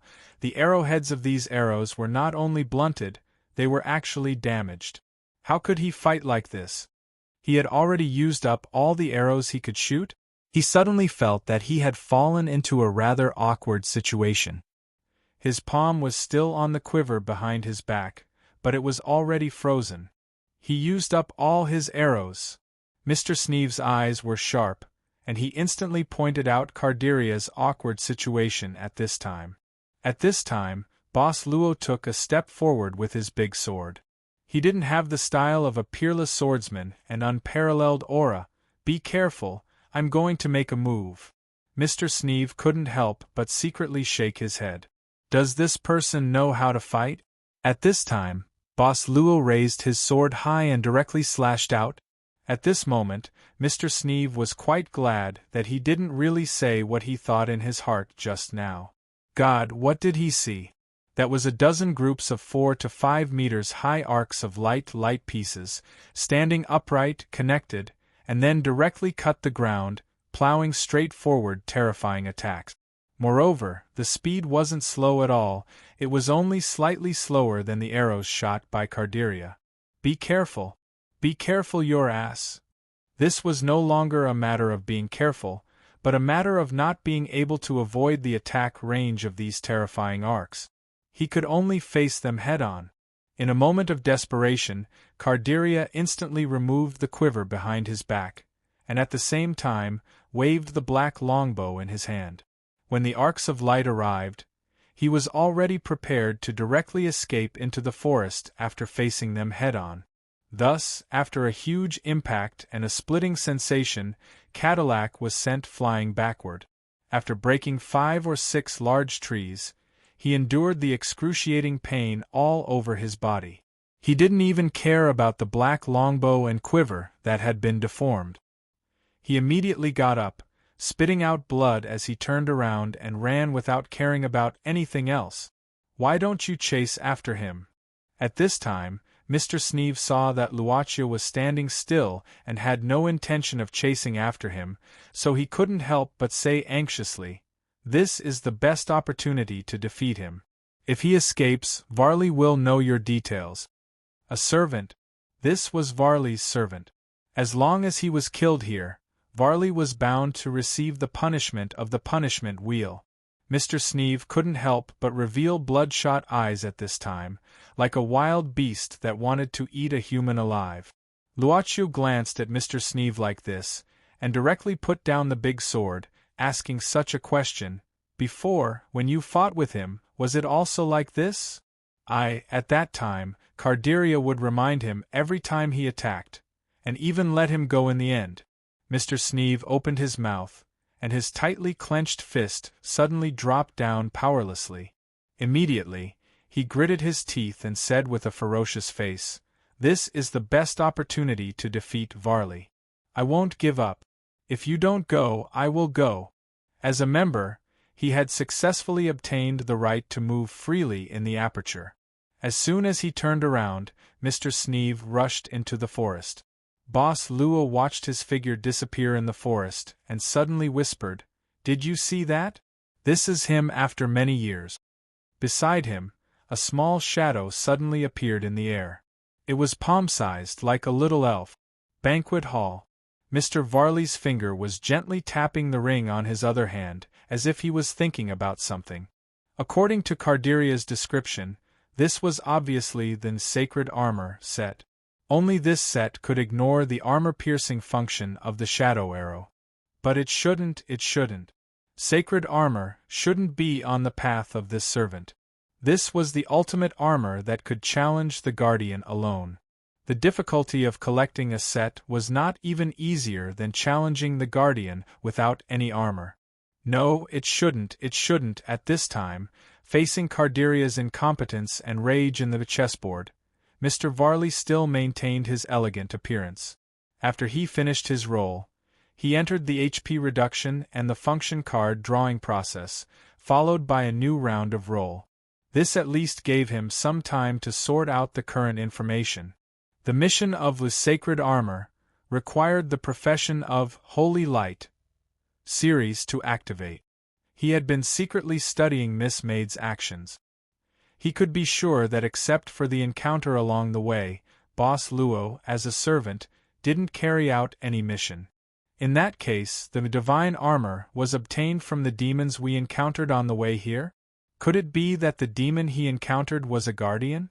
No, it's not sure if it was sacred armor. After all, it required the profession of Holy Light series to trigger the chain mission of the sacred armor. Only through this extremely difficult chain mission could one obtain the sacred armor. This was common sense. Even he couldn't successfully complete the mission and collect a full set of the sacred armor before the end of the game every time. Before the game started, he had already chosen a few different invincibility plans for himself. The Holy Light series was one of them. However, he did not get the Holy Light series class function card at the start. That was why he settled for the next best thing. He chose the Shadow series class function card that allowed him to level up faster. There were some limitations, but it was still enough to solo the Guardian. I should think carefully about the strategy of dealing with a sacred armor. I've done a similar deduction before. Recall it. Mr. Varley, Mr. Varley. Butler Lisa's voice suddenly sounded in the ears of the castle owner. What's the matter? Is it time for me to roll again? So fast. Mr. Varley subconsciously looked at his butler, Lisa, and seemed to have recovered from the shock. But seeing the butler looking at him at this time, Mr. Varley couldn't help but frown. At this moment, the anxiety in his heart became extremely strong. It is indeed your turn, Mr. Varley. The butler shook his head and said calmly, but it's not the roll, it's the roulette.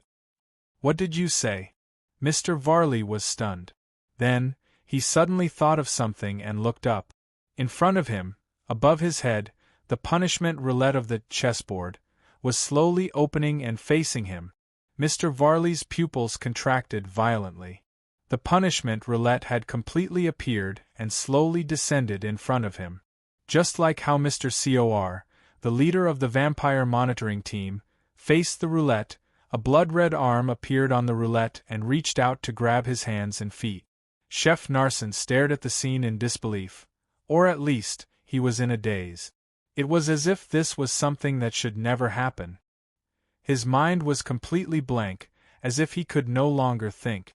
The ghoul bodyguards around him seemed to have seen something terrible at this time, and they all looked terrified. Miss Gong Lina's sexy lips slightly opened. Obviously, this was a sudden scene that made her unable to react. Varley lost in the middle of the game? Even the Grand Duke of the Clans was defeated by Varley, but what the hell happened? He spent a lot of effort to create the Shadow series servant, but it couldn't even last a single round. It was clear that Cardill's furious voice rang in his ears not too long ago. Yes, what the hell happened? He was thinking about countermeasures, reorganizing his strategy, and even before the new round of rolls started, what happened in this short period of time? Cadillac died in battle, just like that? Then, Mr. Varley saw the golden die that was still in front of him. When he was thinking about countermeasures, the roll of life reduction seemed to be in front of him again. With Cardill's HP as high as 600 or 800 points, it didn't matter how he rolled. He seemed to have rolled 3 points, and according to the rule of multiplying by 10, 30 points of HP would be deducted accordingly. In other words, when he rolled the life reduction roll, Cardill had less than 30 points of HP left. He actually rolled his own servant to death? The blood-red arm stretched out from the punishment roulette began to wrap around Mr. Varley's arm and touch the roulette bit by bit. A touch of panic appeared in Mr. Varley's eyes for the first time. Hashtag PS. 6984. Chapter 1788. In the banquet hall, the ghoul bodyguards were the most nervous, because they didn't know what would happen to their master in the next few seconds, or perhaps a dozen or so seconds. Miss Gong Lina's pair of beautiful eyes looked at Mr. Varley, but soon she no longer paid attention to him. Mr. Varley's palm had now touched the punishment roulette, and he was about to forcefully rotate the roulette. His panicked eyes suddenly showed a smile. Speaking of which, this is the first time I was forced into such a desperate situation. Mr. Varley had a smile on his face. This is really a thrilling battle, and it's full of surprises. Unexpectedly, the bloody arm of the punishment roulette was loosened little by little at this moment. Even the roulette itself faded a little bit. In Mr. Varley's preparation area, a function card was slowly opened, and then it was thrown into the chessboard. Cade's servant card that had disappeared appeared again at this time. But the position it appeared at was the place where he landed at the beginning of the game. Resurrection of the dead. Mr. Varley said with a look of pity at this time.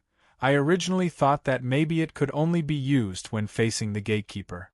There will only be one precious card in a game. After Resurrection of the Dead, all the gains of the servant would be reset, and the servant would return to the most primitive state and be resurrected at the starting point. At this moment, the distance between Cade's servant card and Roaring Forest was not something that could be made up by simply throwing a few rounds of action points. At this time, it actually returned to its original state. Miss Gong Lina smiled at this time. In my memory, you really have never encountered such a bad environment. Varley, it's not too late. This is equivalent to deleting your account in the middle and later stages of the game. I'm afraid you will have to work hard to catch up. That's right. Mr. Varley shrugged. Maybe I'm already preparing to accompany you. If Sister Gong Lina doesn't mind, you can protect me. I think I need a team now. It's too far. Miss Gong Lina said indifferently. I can't get there. Mr. Varley smiled indifferently, then looked at Miss Maid across the chessboard. Now it seems that I have lost the qualification to join forces with this lady, right? That's hard to say. The servant girl smiled. The existence of the function card is really surprising. Perhaps, in Mr. Varley's hands, there is a card that is not worse than the Resurrection of the Dead. I do. At this time, Mr. Varley made a gesture like a curtain call to the audience. I'll leave for the time being. I'll slowly develop for a few rounds at the edge. As he said, he handed the dice to Miss Gong Lina. A new round of betting began. Mr. Varley didn't seem to be annoyed at being beaten back to the original position. Trash. Cadillac's consciousness had once been empty, and then his consciousness returned. In fact, he had woken up amidst the torrent of abuse. This was obviously an insult from his master. He didn't know what kind of expression Mr. Varley, the master, had on his face, but just by hearing his voice, he could feel the other party's almost crazy excitement. Cadillac bore it in silence until the storm had calmed. "Tell me everything that happened just now, without missing a single word. Tell me, to what extent did you fight with him, and how much of his HP did you take away, so that I can redeploy?" "Almost." Cadillac was silent for a long time, and his throat squeezed out half a sentence with difficulty. "Almost? Well, I think so too. After all, you have a great advantage from the beginning when you are under my command. However, to be able to fight with you to this extent. I mean, I should have almost reduced his HP by 1 point. Cadillac sighed deeply. "What did you say?" I said, "I probably didn't even reduce his HP by 1 point. Cadillac smiled bitterly. "The special armor-piercing arrow you prepared for me couldn't break his armor at all. The armor had no blind spots, and he even had poison immunity. He just attacked with a sword and a skill, and he almost killed me. Then you rolled and killed me. Are you satisfied?" "Impossible, this is impossible. Unless it is the sacred armor. Otherwise, this is impossible. The condition to obtain the sacred armor." The voice suddenly stopped, and Mr. Varley seemed to have fallen into some kind of silence. "There's no such thing as impossible. My appearance here is the best proof." Cadillac wasn't too depressed because he returned to the starting point at this time. He even had a faint trace of joy. He only hated that he wasn't outside the chessboard to appreciate the flustered and exasperated owner of the castle at this time. "Forget it." Mr. Varley spoke again after a while. "Since he is wearing the sacred armor, then his specific class is confirmed." "What? You still have a way to deal with it?" Cadillac frowned subconsciously. Although the sacred armor is close to absolute physical defense, its resistance to magic is not high. Mr. Varley smiled at this time and said, "Since we know the opponent's strengths and weaknesses, it is easy to deal with. You still have a chance now.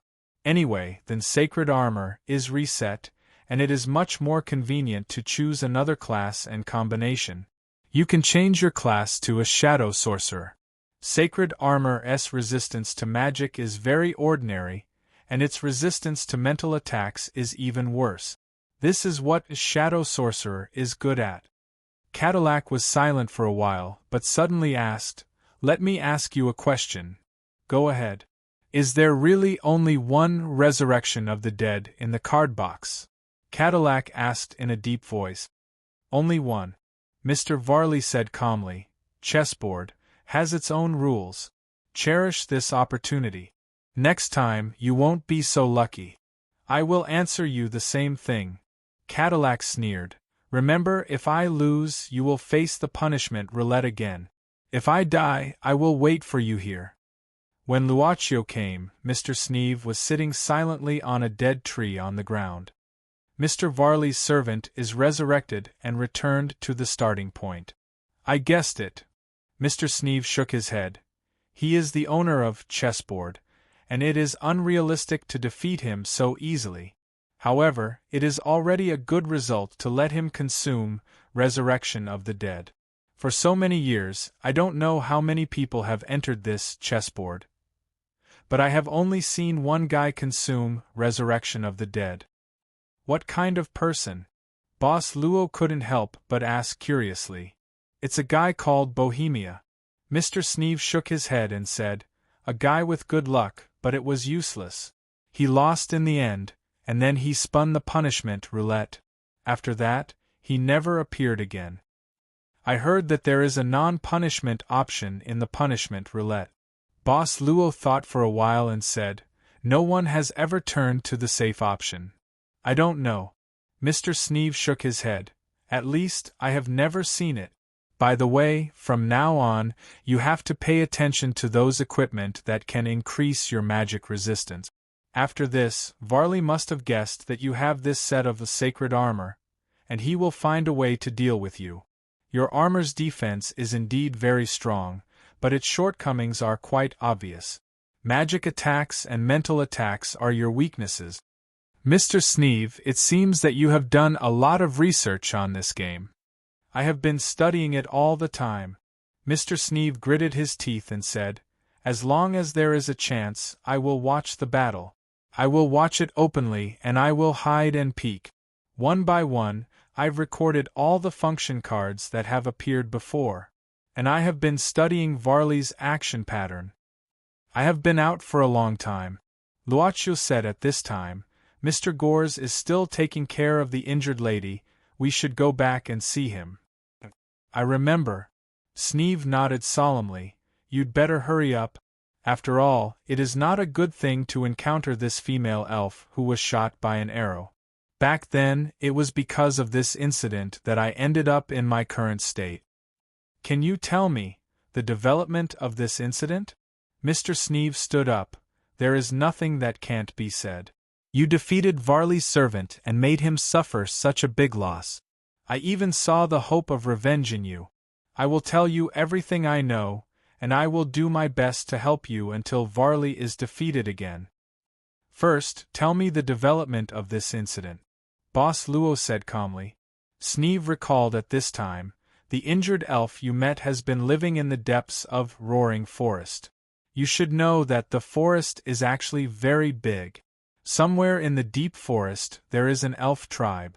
They live in the forest for generations, guarding something, which is an important item that can be used to help the final challenge.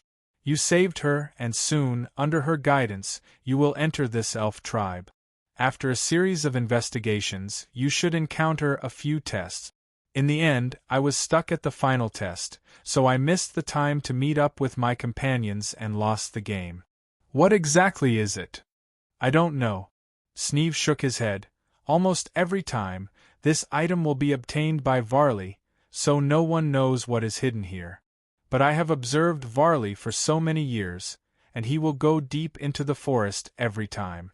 So I am sure that there must be an item to clear the game.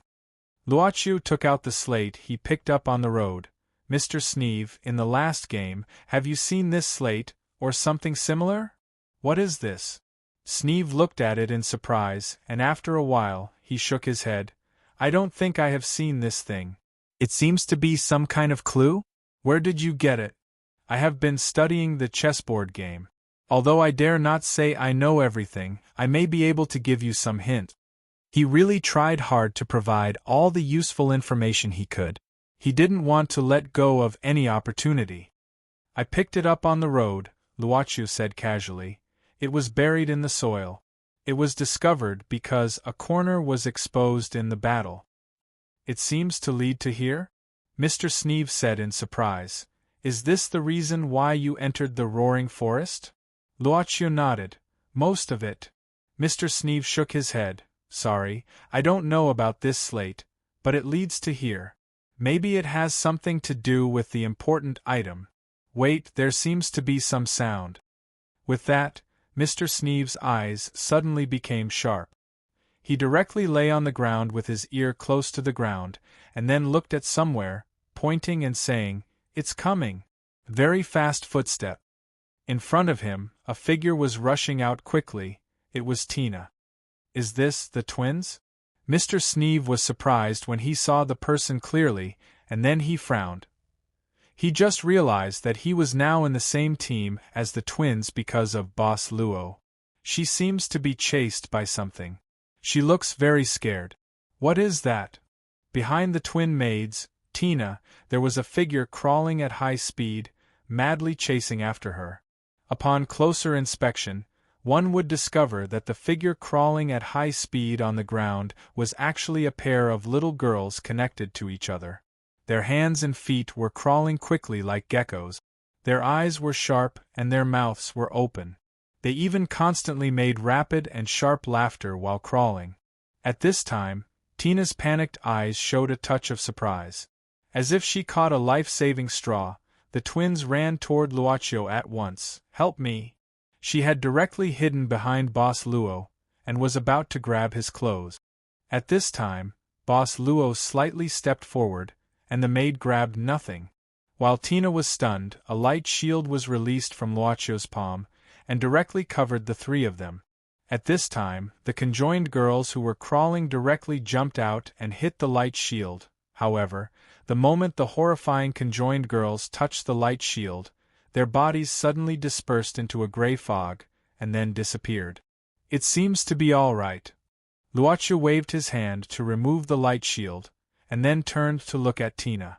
But Tina had directly fallen to the ground, and her eyes were tightly closed, as if she had fainted. This. Mr. Sneeve frowned. Boss Luo thought for a while and said, Mr. Sneeve, can you carry Tina? It's not convenient for me. If I'm the old man who can't move? Chapter 1789. On the way, Mr. Sneeve, who was carrying Tina on his back, suddenly said, What was that just now? He was talking about the conjoined freak girls who were chasing Tina. They suddenly turned into a mist and disappeared. Could it be that this is also an illusion caused by the poisonous gas in the roaring forest? Mr. Snaff frowned. But you're immune to poison. Logically speaking, the miasma shouldn't affect you. What is it? We will know when Miss Tina wakes up. Luacio calmly said, since we can't get the answer. That's true. Mr. Sneeve couldn't help but shake his head. People were like this. When they knew that it was useless to think hard, they still couldn't help but think hard. They couldn't help but care. You shouldn't have found the clue to the elf tribe. Sneeve simply changed the topic, about the mysterious place triggered by the elf girl who was shot by the arrow.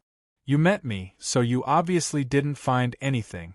Not to mention Tina. As for Gores, since he stayed in the same place, obviously he won't find anything. But you have it, right? I know the way. Mr. Sneeve directly gave the answer. If, after so many years, there is no change. Luacio curiously asked, everything here won't change? It's hard to say. Sneeve shook his head. The fixed place should be a cycle, but in some places time will also flow. For example, the roaring forest is likely to repeat the same day, but some towns outside the map will continue to develop, and it can record the servants' activities. Record the servants' activities? What do you mean? Boss Luo pondered. Snakel said, if you've been to a certain town and come into contact with the people there, you've left something behind. Then you can take it out in the same place next time. A town where time flowed normally was like a bank, and you were depositing things in the bank's vault. But remember, it's the next time you enter. In other words, you have to win in order to have a chance to enter again. It was Mr. Varley who won all the time. That's right. Sneeve nodded. He's the one who keeps winning, but it's also because of this that he can keep winning. This is because his accumulation will only increase, and the more he accumulates, the easier it will be for him to win. This is an endless cycle. To hear you say that, Boss Luo suddenly laughed and said, this place is like a complete world. Perhaps our arrival here is like that of an outsider. Mr. Sneeve shook his head. Maybe this is just the magic of the chessboard. A complete world? In that case, this chessboard is unimaginable. I believe that Wally can't master such a chessboard. I see Mr. Gores. Boss Luo pointed forward and ended the conversation. Dr. Gores was sitting beside the fire, resting with his eyes closed. As for the injured Miss Elf, she still hadn't woken up. She was covered with a coat that was taken off by Dr. Gores. You're back. Dr. Gores opened his eyes and wasn't surprised by Sneeve's arrival. Instead, he said directly, Tina's condition is a bit abnormal, so is Tiff's. Nelson told me that Tiff also had an abnormal condition outside. Tina, maybe you encountered something when you were exploring. We met a terrifying Siamese freak. It kept chasing after Tina. Snakel gave a brief account of what had happened. Conjoined freak? Dr. Jurls frowned as if he had thought of something. He blurted out, conjoined twin girls? How do you know? Sneeve asked in surprise. Dr. Gores shook his head. I'm just guessing. Don't worry, if that's the case, Tina will be fine after she wakes up. How can you be sure? Sneeve couldn't help but be surprised. The brain is a very magical thing, Dr. Gores said indifferently. When it encounters something too dangerous, it will automatically produce a defensive response. When she wakes up, she will probably forget about it. Dr. Gores suddenly looked at Boss Luo and smiled. Congratulations, you successfully defeated Mr. Wally's servant. This is the second time I saw him use Resurrection of the Dead. You have accomplished a great feat, Mr. Gores. It seems that you also want to see Mr. Wally lose this game. Boss Luo asked curiously. No, I just don't want to see myself lose this game. Dr. Gores shrugged, then he looked at Sneeve. I heard that you have clues about the plot triggered by this injured elf? First, we need to enter the elf tribe where she lived. I know the location. Mr. Sneeve glanced at the female elf who fainted on the ground and said indifferently, also, if I remember correctly, her name should be Mayfair. You have a good memory. Dr. Gores smiled and said, then let's go. The light circle hasn't disappeared yet, and we don't know when it will disappear. We have to take a few more steps before it disappears. This way we can save some action points. Mr. Sneeve nodded and immediately looked at Boss Luo. After opening his mouth, he accepted his fate and carried Tina on his back. Dr. Gores was stunned. He looked at the unconscious female elf Mayfair and pointed at himself. Mr. Snaff nodded his head in affirmation. Dr. Gores widened his eyes and pointed at himself again with an expression of disbelief. Mr. Sneeve still nodded affirmatively. Okay, I'll do it. Dr. Gores shook his head and carried Elf Murphy on his back. As for why he didn't point at the empty-handed Boss Luo, the doctor saw Mr. Sneeve carry Tina all the way back, and now he took the initiative to carry her, so he didn't bother to ask. Forward. In the dark ruins of the town, there were rogues in tattered white robes everywhere. There was no trace of life in the town, just like a huge graveyard. Suddenly, a section of the street in the ruins suddenly cracked open. Then, an arm that didn't have a trace of blood suddenly stretched out from the cracked floor. It fiercely grabbed onto the stone tiles on the ground. Then, it did the same with its other arm. It crawled out bit by bit. Soon, a slightly withered figure was bathed in the moonlight. Tang Tianlin looked at his hands blankly. Suddenly, a wandering figure in a tattered robe suddenly pounced towards him. Tang Tianlin subconsciously reached out with his hand, and actually directly grabbed the neck of this tattered robed figure. He found that he grabbed something like a spiritual body. His hand tightened subconsciously, and the spiritual body instantly disappeared in his hand. Then, a few silver coins fell on the ground. Its power has increased so much? Tang Tianlin was surprised. He couldn't remember what happened to him. The only thing he remembered was that Miss Gong Lina, as his master, had given him the order to die. It was very difficult for him to go against his master's orders. Even if he did, Gong Lina would probably think of a way to make him continuously collide with those demons that he couldn't deal with. In the end, he would still die, so he could only bet that Gong Lina had a special purpose for sending him to die. You finally woke up. After so many rounds, it seems that the effect is not bad. While he was thinking, Gong Lina's voice came as expected. Tang Tianlin frowned, looking at the information given by the chessboard, and said in a deep voice, "This is the reason why you sent me to die. The profession change of the Death Walker? This is one of the best professions in the entire Braveheart game series. Although you have just completed the profession change LV1, you have seen its power. Before, you couldn't even deal with a ghost here." Gong Lina chuckled. "How is it? Are you satisfied?" "If that's the case." Tang Tianlin suddenly sighed and muttered to himself, "I've actually died once? You won't die next time." Gong Lina chuckled, "Because you will keep winning. You can start now. There is a place in front that is very suitable for you to level up. You often play this game, right?" Tang Tianlin was a little uneasy about his current situation. I can get one of the best professions in the game so easily. Is it strange? Gong Lina suddenly said. As long as you send more people to play this game with Wally, you will know more each time. After a long time, you will know more. Send more people? Subconsciously, Tang Tianlin remembered that when he explored the castle and passed through the rose wall, he saw the corpses buried in the soil of the rose wall. Those people, could it be? Well, don't ask about things you shouldn't ask. Gong Lina said indifferently. I have always been generous to people who can help me. After you win this game and leave, you will be grateful to me. Go, my Death Walker. Tang Tianlin's throat gulped subconsciously. But at this moment, his left arm faintly felt a burning sensation. This burning sensation didn't seem to be caused by the chessboard, but came from his own body. His mutated left arm that was implanted with perfect human cells. Mr. Sneeve had been leading the way in the front. On the way, Boss Luo chopped down a few little monsters that could make whining sounds and dropped some small items. Then, the team came in front of a cave. A stream was flowing out from the depths of the cave. The sound of flowing water was particularly clear in front of the cave entrance. The elf tribe is in this cave? Dr. Gores couldn't help but frown. How come I never knew that there is such a tribe in the Roaring Forest? How many times have you participated in the game?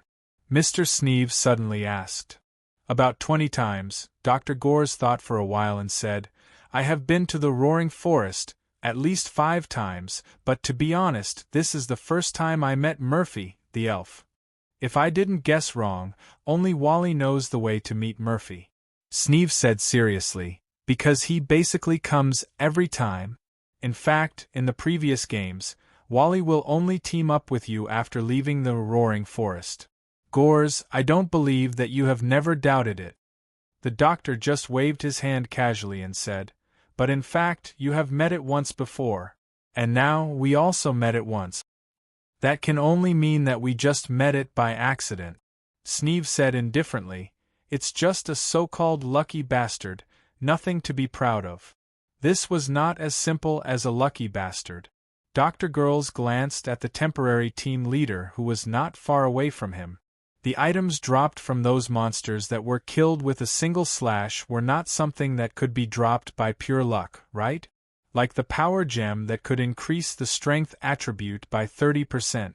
Was it really just a small item?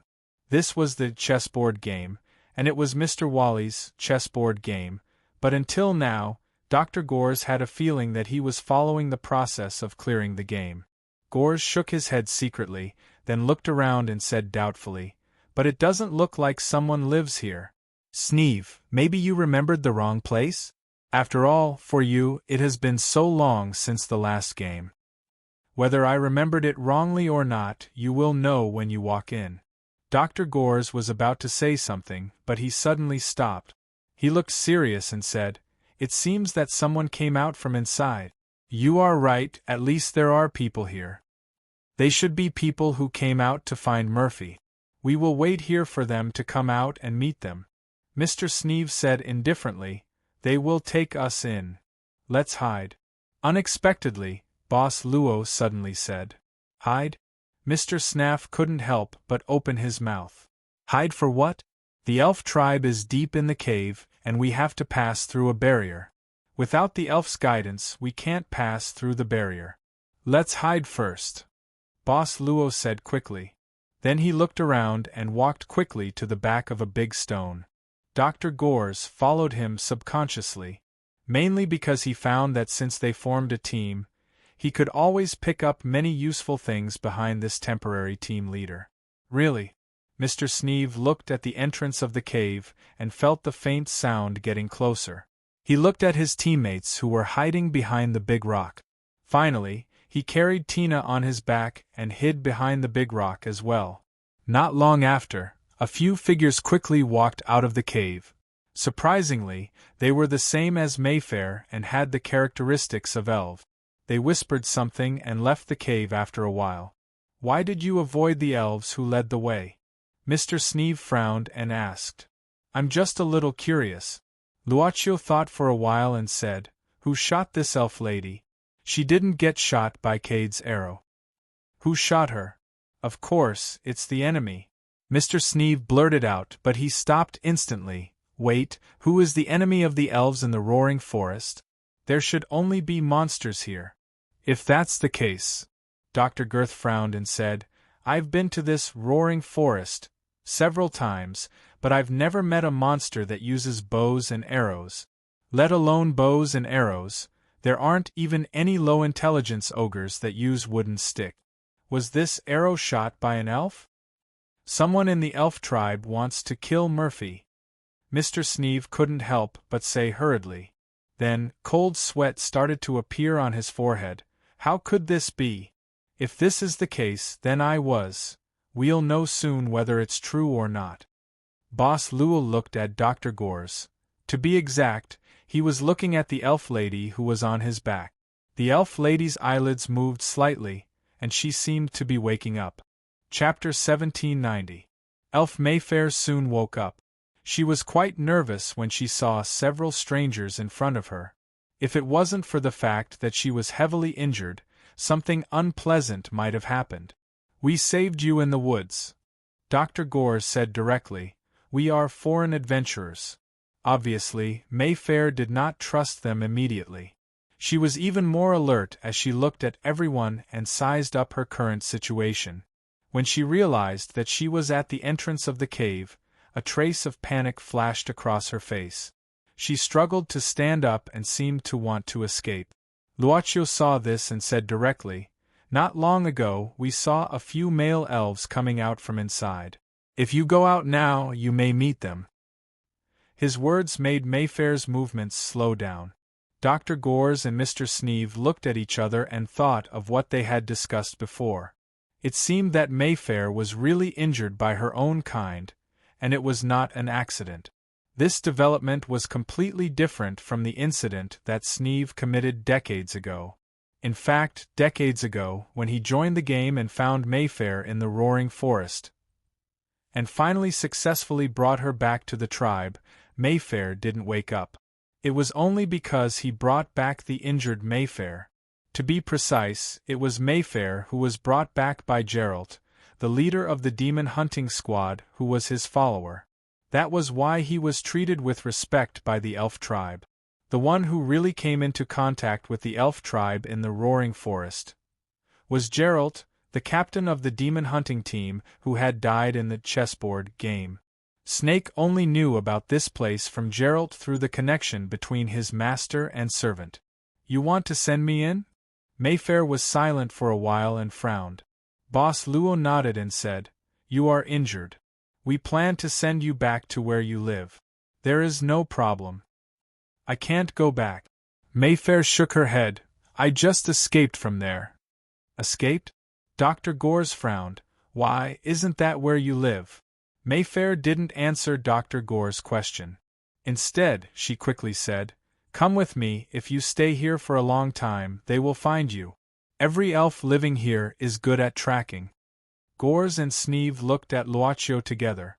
He was the leader of this servant team. If this is a plot, we can only follow the plot. Luaccio quickly gave an answer.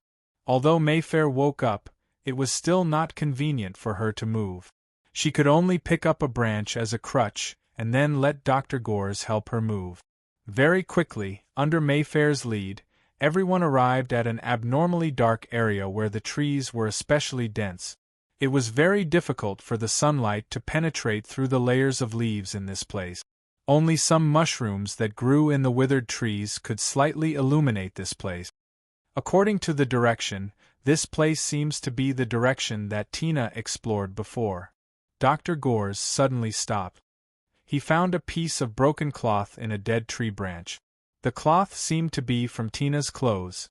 It should be that during the process of running, it was accidentally caught here. Where do you want to take us? Mr. Sneeve couldn't help but ask in a deep voice. Elf Mayfair quickly said at this time, In front of us is the forbidden area. Everyone in the tribe is forbidden to enter this place. Only in the forbidden area they won't catch up with us, and we will be relatively safe. It's because of you that we can be relatively safe. Mr. Sneeve shook his head and said, They attacked you and wanted to catch you. But you didn't tell us why they did this to you. I don't want to answer this question. Mayfair glanced at Sneeve and said indifferently, Your eyes are full of hatred. The light of your soul is about to be extinguished. The whole forest hates you. Sneeve couldn't help but be startled, and immediately frowned deeply. It doesn't matter if you don't tell him. Dr. Gores showed a charming smile at this time. He had such a young and handsome face, mixed with the unique pale skin of a vampire, and light purple lips. It even had a kind of abnormal beauty. You can tell me, and I'll keep it a secret for you. I smell blood on you that almost makes me want to vomit. Mayfair still shook his head. Compared to him, the forest hates you more. Dr. Gores didn't look defeated at all, he just smiled and said, Okay, and our team leader? How do you plan to evaluate him? Speaking of the smell of blood, Boss Luo, as the leader of the servant team, killed one monster with a sword along the way. Speaking of the smell of blood, he was probably the one with the strongest smell of blood in the team. I can tell him. Mayfair was silent for a moment, then slowly said, Me? Boss Luo looked at the elf lady curiously. Him? Dr. Gores opened his mouth and said, Although this is a good news, I want to know why. Mayfair said indifferently, Because he is very beautiful, much more beautiful than you. So it's because of his appearance? Dr. Gores looked at Luocio from head to toe. As a doctor, and a doctor with good achievements in the field of modification surgery, he thought that every operation he had done on his face in the past was quite perfect. His face could withstand the test. How could it be compared to him? My beautiful face? I've been seriously injured. Dr. Gores said seriously, I seriously suspect that your aesthetic and the correct aesthetic are misaligned. Mephistopheles said indifferently, The beauty I'm talking about is not purely in terms of appearance. If your eyes are clear enough, then you'll be able to see what I'm talking about. What is it? Mayfair said, You didn't see it, but wherever he went, every blade of grass and every tree radiated a joyous aura. It was as if the forest had been taken care of. The whole forest emitted a happy heartbeat. Dr. Gores shrugged and said, I only saw these glowing mushrooms, and the smell of rotten leaves and feces. Here we are. Mayfair pointed at an ancient tree in front and ended the discussion.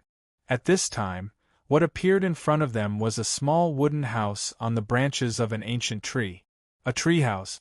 Mayfair climbed up skillfully at this time, and looked back, saying indifferently, Come up, I don't have much time. Boss Luo nodded, and was the first to take the initiative to follow him. Mr. Sneeve hesitated for a while, and was the second to follow. But at this time, Dr. Gores suddenly put his hand on his shoulder, whispering, Tina should have entered this treehouse. As he said, Dr. Gores pointed at the corner of the wooden steps on the trunk. There was also a small piece of cloth hanging here. Be careful. Mr. Sneeve immediately calmed down. The current situation is completely different from what I know, and I don't know what will happen next. The interior space of the treehouse was not only narrow, but also limited in height. Even if he bent down, his head would almost touch the ceiling. There were a few simple wooden boxes in the surroundings and a short round table. After coming in, Mayfair directly sat on the ground. She then took out a worn-out notebook and a quill pen from one of the wooden boxes. With one tap, she poured out a bottle of ink. Mayfair didn't pay attention to others, directly opening the worn-out notebook, and then dipping it in ink to write something. She wrote very quickly. But what was strange was that the content written by the quill that had been dipped in ink did not appear on the pages of the notebook. To be precise, the ink was instantly absorbed by the quill and then disappeared as soon as each stroke appeared. After a short while, the doctor simply gave up prying and turned to check on Tina's condition. After a while, Mayfair sighed, closing the notebook, and then carefully putting it back into the wooden box. Then she looked at Luocio. I'm sorry for ignoring you, but I have to do this, because I can only rely on this notebook, and I can only remember what happened today tomorrow. Finally, the doctor heard the elf lady speak, but now he directly rolled his eyes. Anyway, he and Sneeve were the guys who were despised by this elf. You can only remember what happened today tomorrow. Boss Luo now considered this sentence, thinking for a while. Miss Mayfair, you mean, after today, you will forget what happened today? That's right. Mayfair nodded. Precisely speaking, at the end of each day, I will forget what happened that day. I don't know when it started, but I have been living in the same day. As long as today is over, everything will return to the way it was when I woke up today. This seemed to be a rather strange topic, but Sneeve and Dr. Gores were not surprised. Because they were all people who understood the content of the game, they knew that the flow of time in different places in the game would not be constant. Even in some places where there would be special plots, there would be situations that would repeat constantly. The purpose was to allow different servants to trigger quests every time they arrived. Then they quickly became surprised. The reason for the surprise was that according to Mayfair's words, she, who was supposed to be the key trigger character of the repeated plot, seemed to have discovered this point. Wait! Dr. Gores suddenly frowned. You said that you can only let tomorrow know what happened today through the diary, and you also said that every day is repeated, and everything will return to the original state. Then, why can the diary you wrote record what happened the day before and not disappear? This place is special. Mayfair said slowly. This forbidden place is also special. It is an exception that can help me record this. As for the reason, I am not very clear, but I have been looking for the truth. Since this place can help you record what happened that day, it means that there is some kind of power here to resist repetition. Dr. Gores pondered. Then why don't you stay here and spend today? It's useless. Mayfair shook her head and said, I have tried. When today is about to end, I will lose consciousness and wake up in my original home.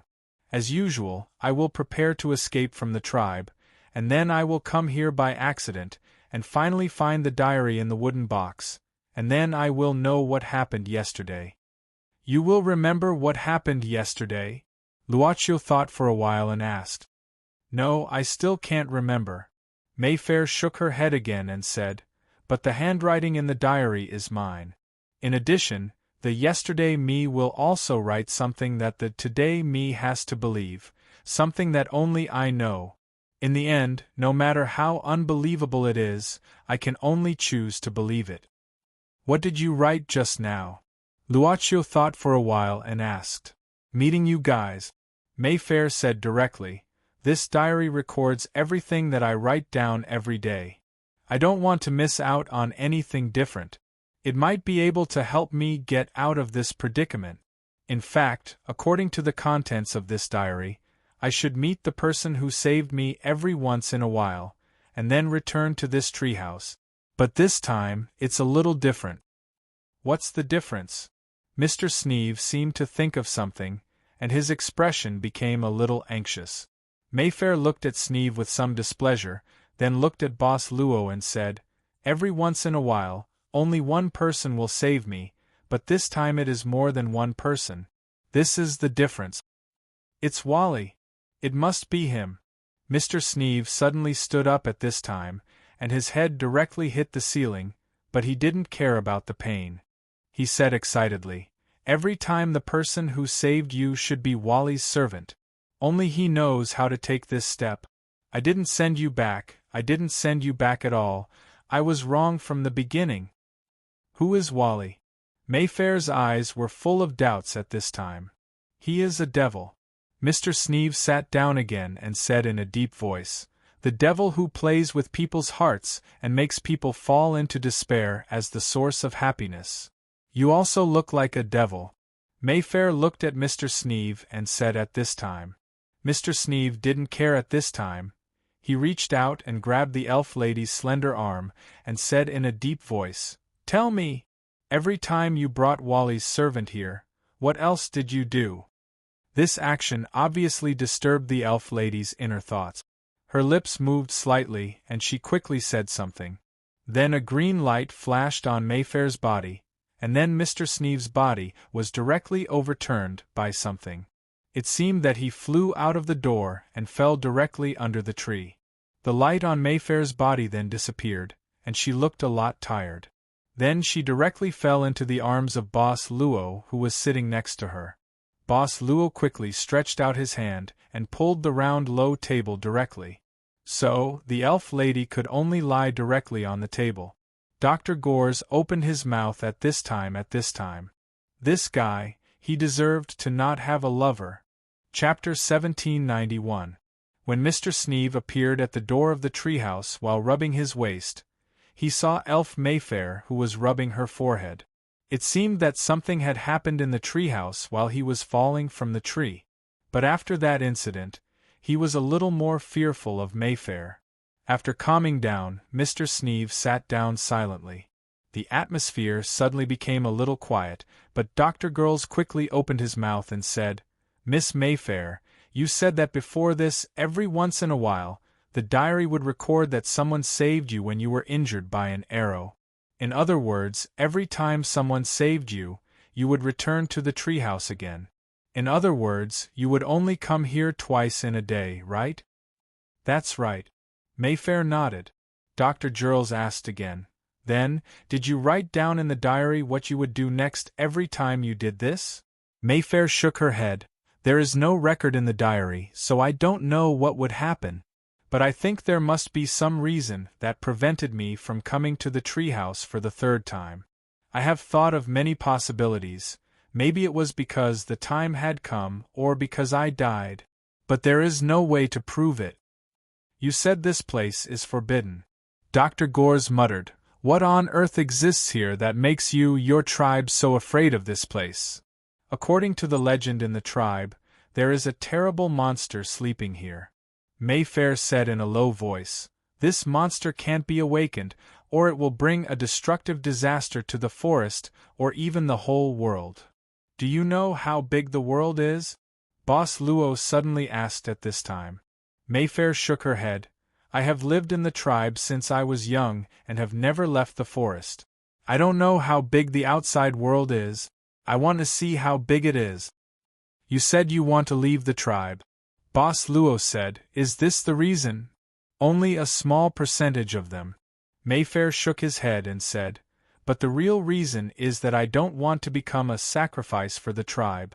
Tomorrow, I'm talking about tomorrow, I will become a sacrifice and be sent to our god." "God?" Boss Luo blinked. "Your gods. What are you not willing to sacrifice yourself for?" "If it was really a god, I would be willing," Mayfair said excitedly.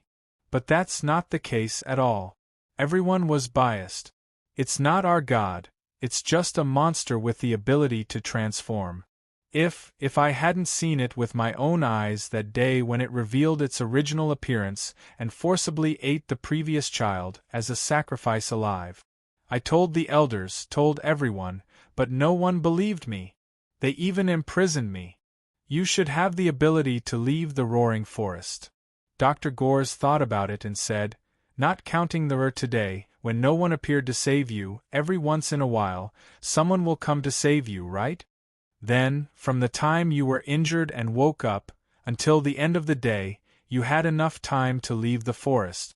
Even if you subtracted the time you returned to the treehouse to write in your diary for the second time, there was still enough time." "I don't know." Mayfair shook his head and said, "Maybe you're right, there was enough time. But I still woke up as usual today, which proves that this is a failure. I didn't succeed in leaving the forest in the end. Maybe there's even a worse result. Even if you leave the forest when the time is up, everything will return to normal," Boss Luo said calmly. "This is a worse result. I don't know what I should do next." Mayfair hugged his knees and leaned against the corner of the wall.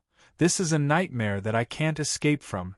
But maybe it's better this way, at least I don't have to wait for today to pass. Tomorrow, I will become the monster's food."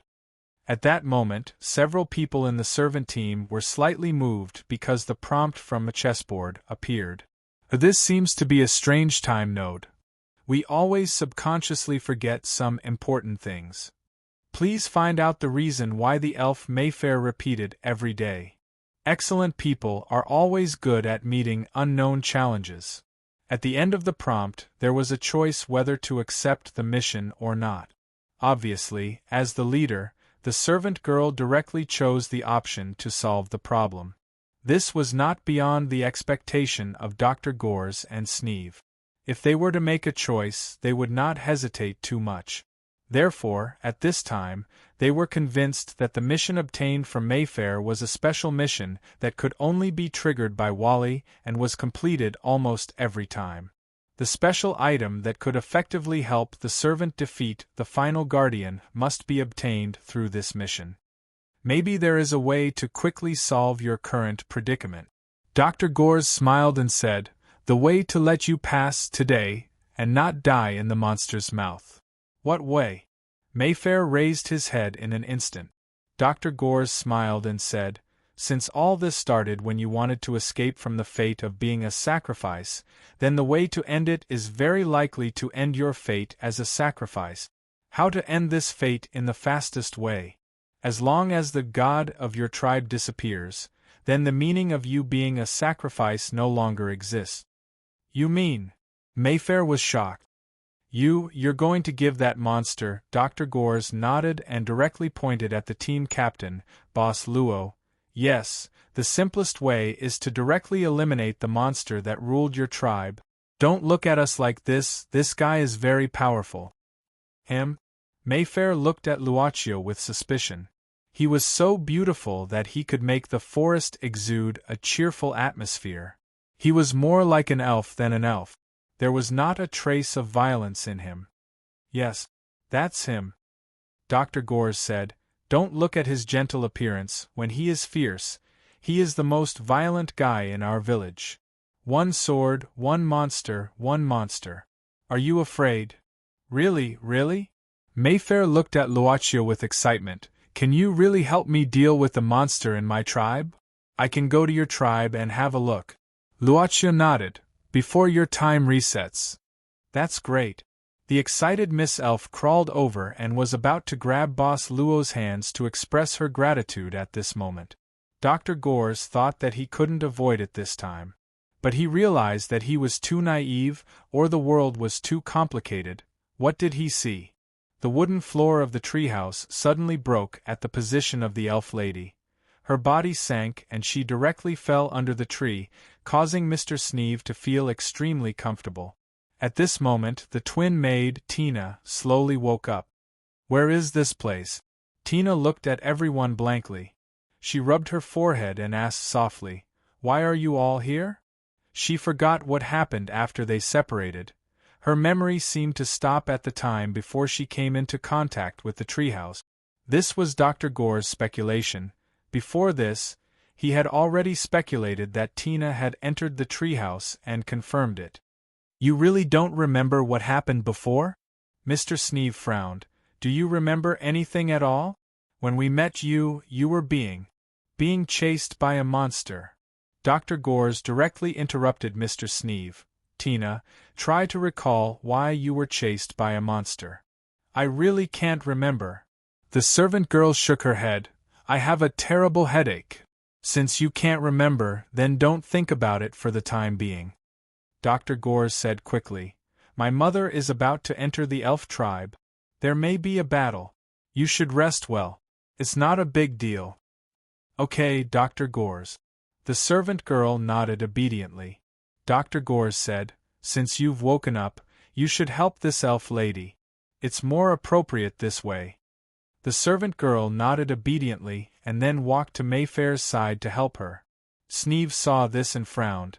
"Gores, why did you stop me from talking about the conjoined strange twins?" Dr. Gores said indifferently, "This is a bad memory for both Tina and Tiff.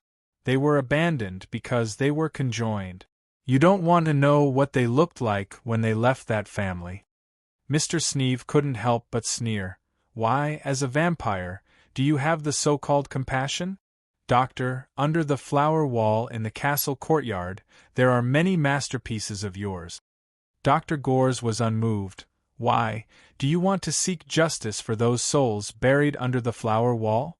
If possible. Sneeve sneered and ignored Dr. Gores. He looked behind him and found that the Captain Boss Luo didn't follow him. He stopped under the tree and looked up at the wooden house on the tree. What happened? Sneeve walked to Boss Luo and asked in confusion. The floor has been restored. Boss Luo said calmly. What? Mr. Sneeve looked up in shock and found that the hole that Mayfair fell from had disappeared. At this moment, there was a faint sound from the depths of the forbidden land. It sounded like the howling of the wind. Roaring, the sound of something roaring. Angry, angry roaring. It's the devil. It's the devil in the forbidden land. Mayfair's face was pale and her body couldn't help but tremble. She urged, let's go. Hurry up. Boss Luo looked down at the slate fragment in his hand. The slate was about to move, as if it wanted to get out of his hand. The direction was obviously the depths of the forbidden land. Do you want to go in? Sneeve suddenly frowned. He vaguely sensed Luochio's thoughts. But Luochio shook his head. No hurry. Since I promised Miss Mayfair, let's go to the tribe first. We can come here again. By the way, Mr. Sneeve, can you still see illusions? I'm fine. Sneeve was stunned and immediately said, Didn't you give me the antidote? Why do you ask? That's good. Boss Luo just smiled. Let's not talk about it. Let's follow them. Okay. Castle Banquet Hall. The round was still going on, but the circle of light in the roaring forest on the chessboard still didn't disappear at this time. The servant cards of Miss Maid's team were still moving in the circle of light. At this time, Mr. Varley, who was controlling his servants to fight in the wild, suddenly smiled and said, Speaking of which, do you know the origin of the name Roaring Forest? Mr. Varley is joking. Miss Maid smiled slightly. How would we know the origin of this deception game for the first time? It is said that there is an extremely terrifying devil sealed in the roaring forest. The owner of the castle smiled, and this devil is not a native of the chessboard. It was sealed from the outside in the chessboard, and couldn't get out. Just like Mr. Cor, who was sucked into the chessboard before? Miss Maid said indifferently. I don't know about this. Mr. Varley said quite casually, After all, this devil existed before I got this chessboard. Speaking of which, this chessboard is really magical.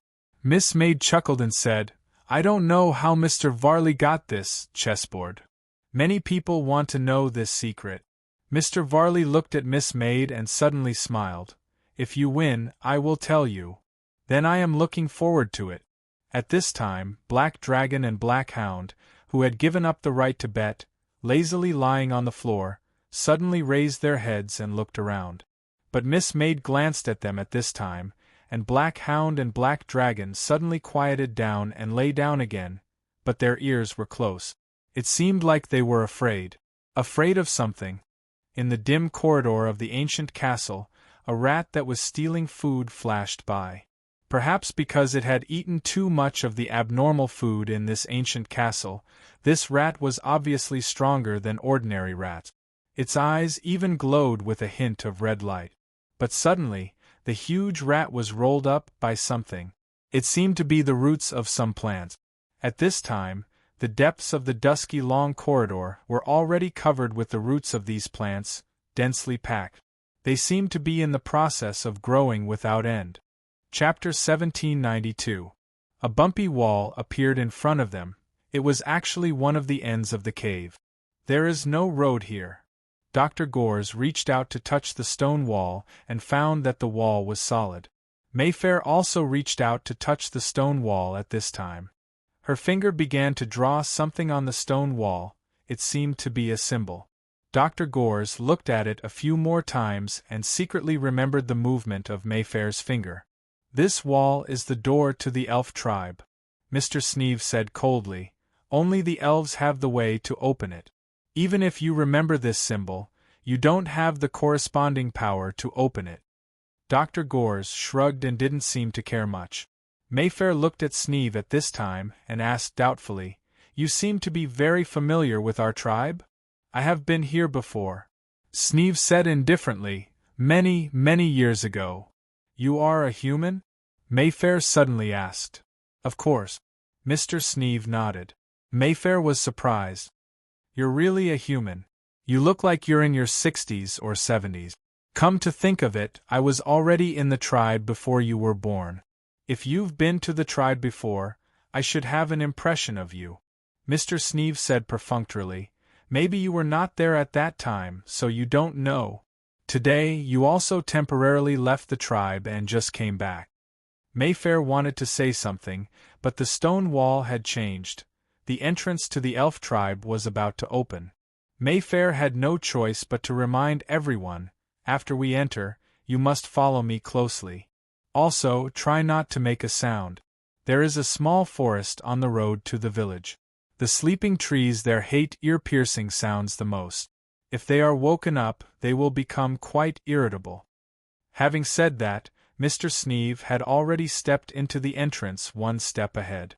Mayfair was shocked and had to rush in, the others followed one by one. Before entering, Dr. Gores suddenly looked back at Boss Luo and said, "You seem to be looking forward to it. You are about to smile." "Maybe," Boss Luo said casually, "because this kind of team adventure is always full of fun." "Is it really full of fun or just?" Dr. Gores squinted and said, "It is only full of fun for you." "Is there a difference?" Boss Luo asked back. Dr. Gores chuckled, "There is no difference.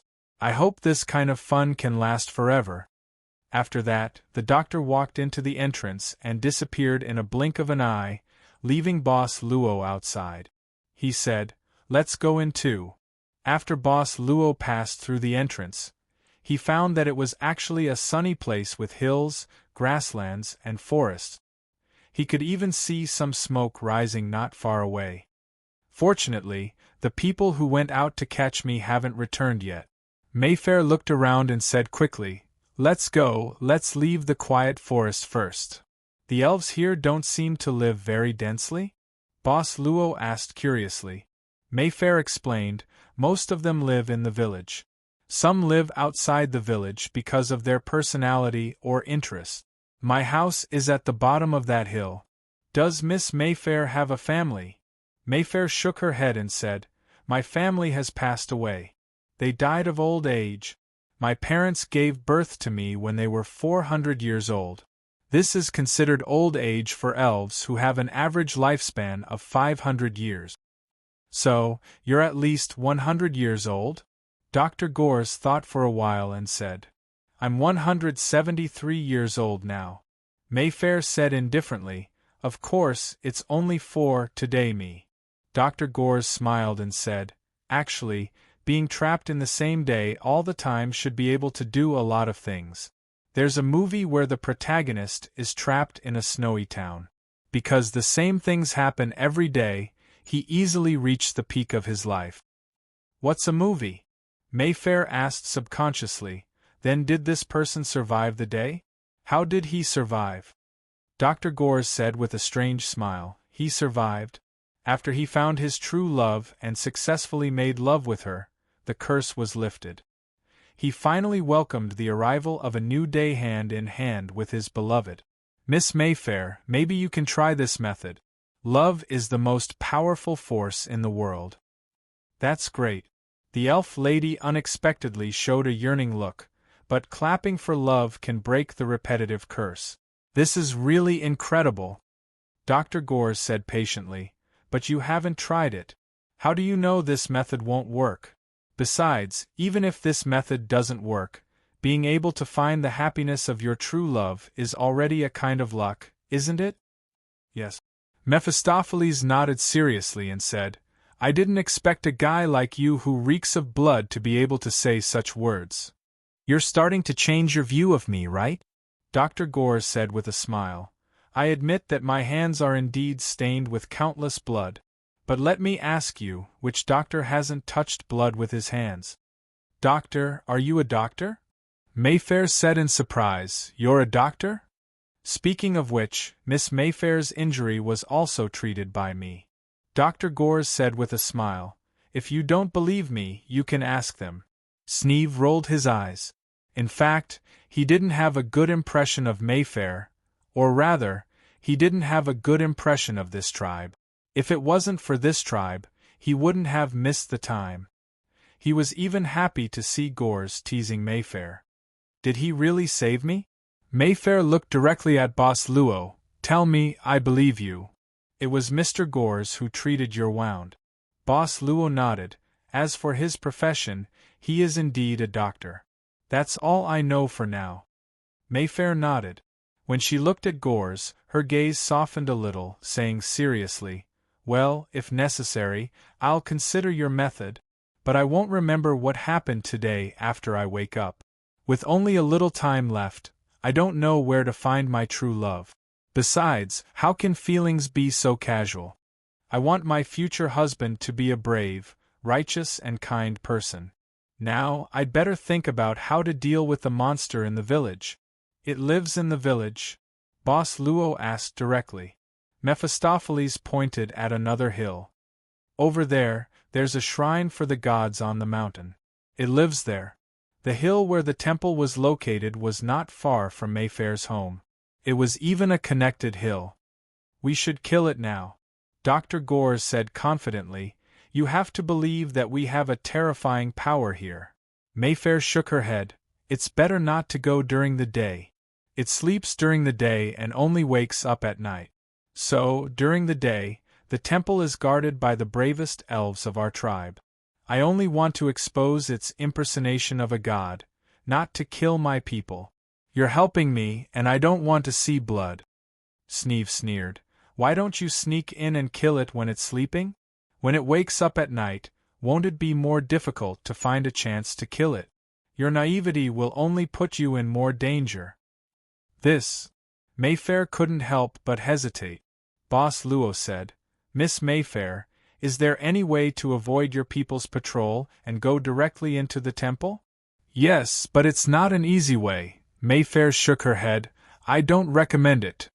It's the trial road, Mr. Sneeve said expressionlessly. If it's this road, I know how to go through it. You know? Mayfair was shocked. Mr. Sneeve snorted.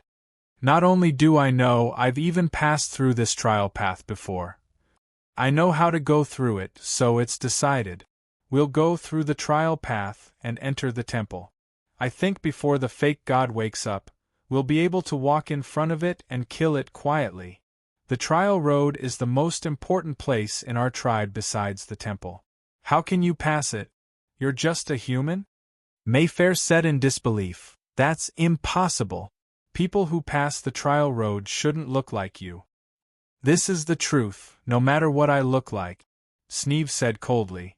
If we don't go through the trial road, then whether it's day or night, we will always meet your people, and fighting is inevitable.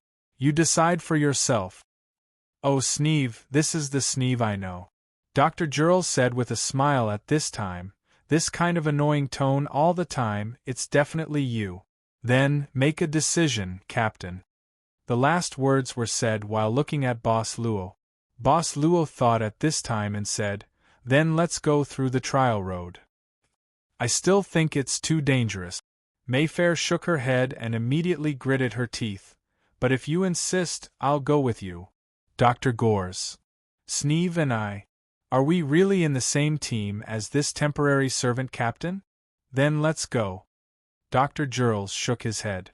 He touched his cheek as if he was thinking about something as he felt some kind of trauma.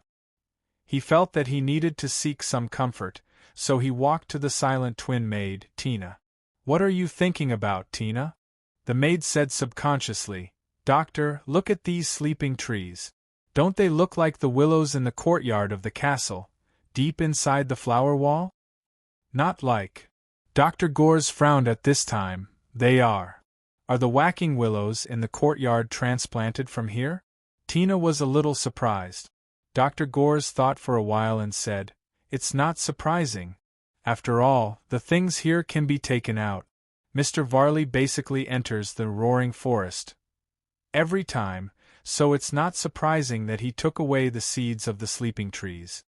The maid nodded, then lowered her head and said, Doctor, I still can't contact my sister. I've never experienced this situation. I can't feel my sister's existence at all. I'm a little scared. Your sister is fine, Gores said. Nelson told me that she just fell asleep. It's normal that you can't contact her. No, Tina said with a hint of eagerness. Usually, I can feel my sister's existence even when I'm asleep. Even when we're asleep, we're connected, but now the line between us seems to be cut off. Let it be cut off, Dr. Gores said indifferently. As early as the moment I separated you, you were already independent of each other. If you think this connection is better, then I'll think that you actually don't want to be separated. I didn't mean that.